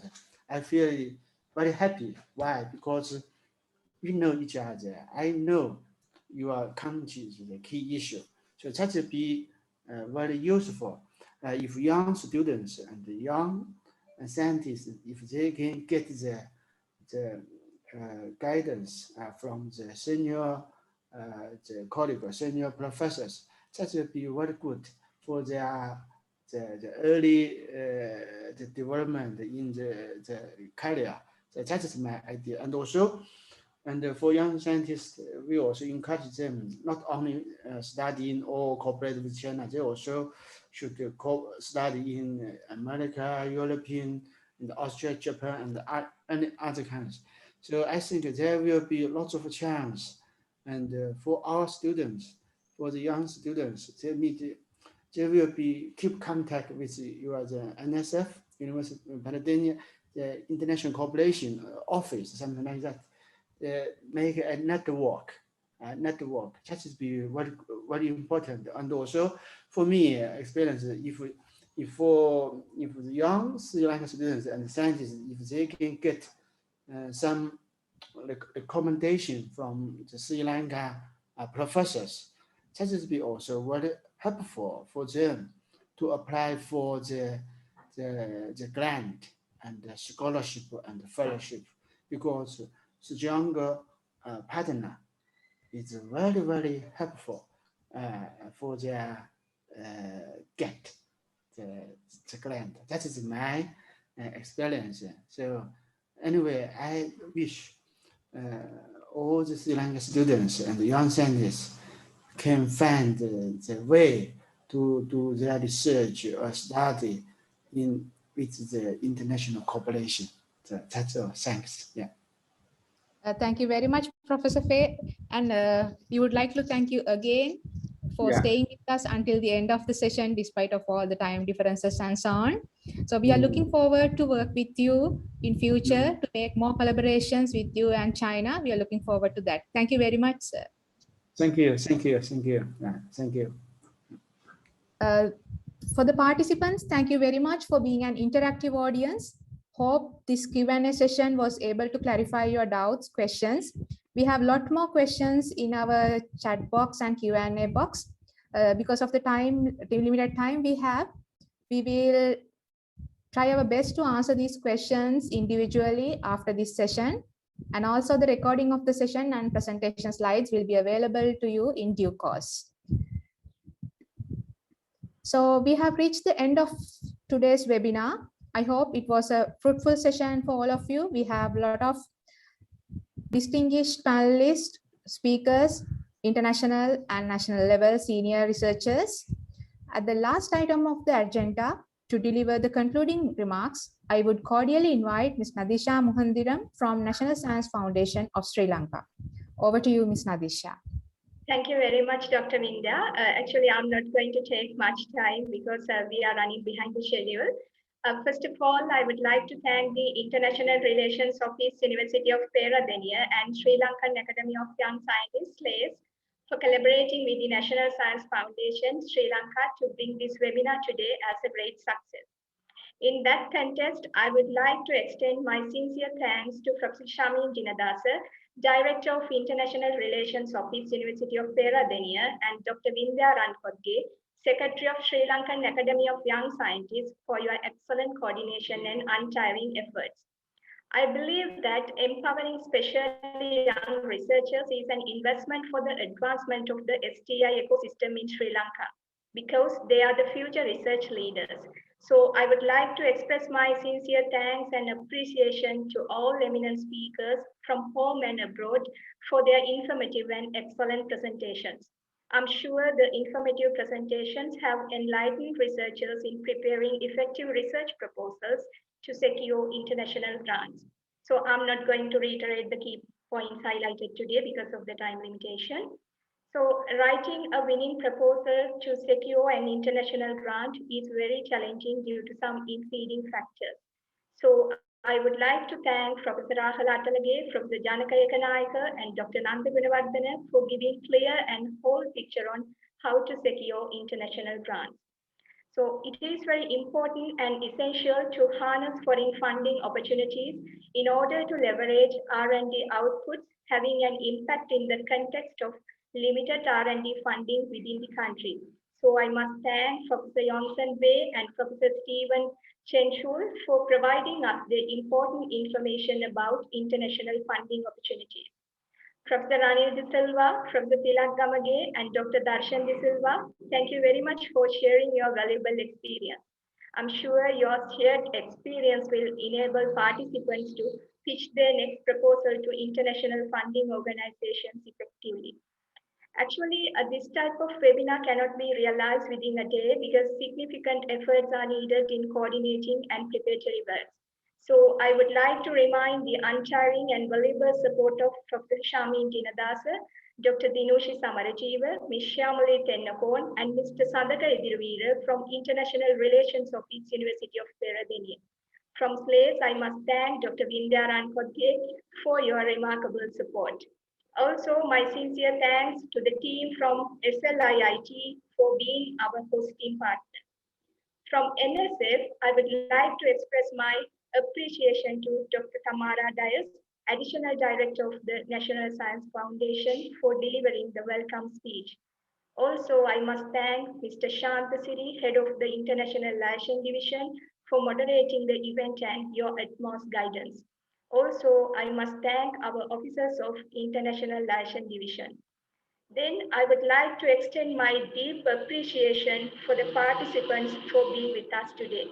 Finally, I can say the purpose of today's webinar has been completely accomplished, and hope you all grasp the take-home message clearly.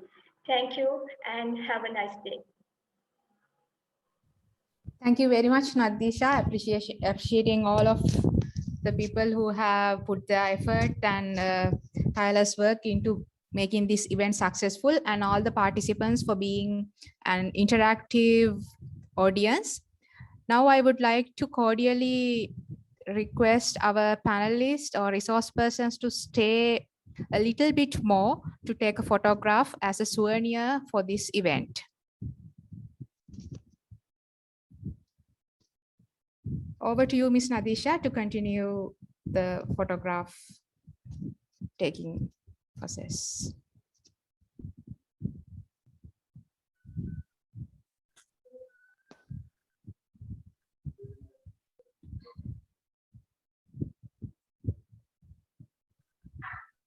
Dr. Shamin, can we coordinate it? Yeah, from our office also will take some. Okay. Yeah, and Nadisha, I think she is not the host, so. Yes, I think Dr. Dinusha might, yeah. Yes, I got photos, okay. Okay. Okay, then thank you very much once again, our wonderful you. resource persons from all around the world. Professor Wei, thank you very much again, and all the other resource persons. Let's keep these collaborations for fruitful sessions in future as well. Hope to work with you all in future too. Thank you very much. Have a nice day. Stay safe, Thank you everyone. very much. Thank you and well done. Yeah. Very much. Thank you.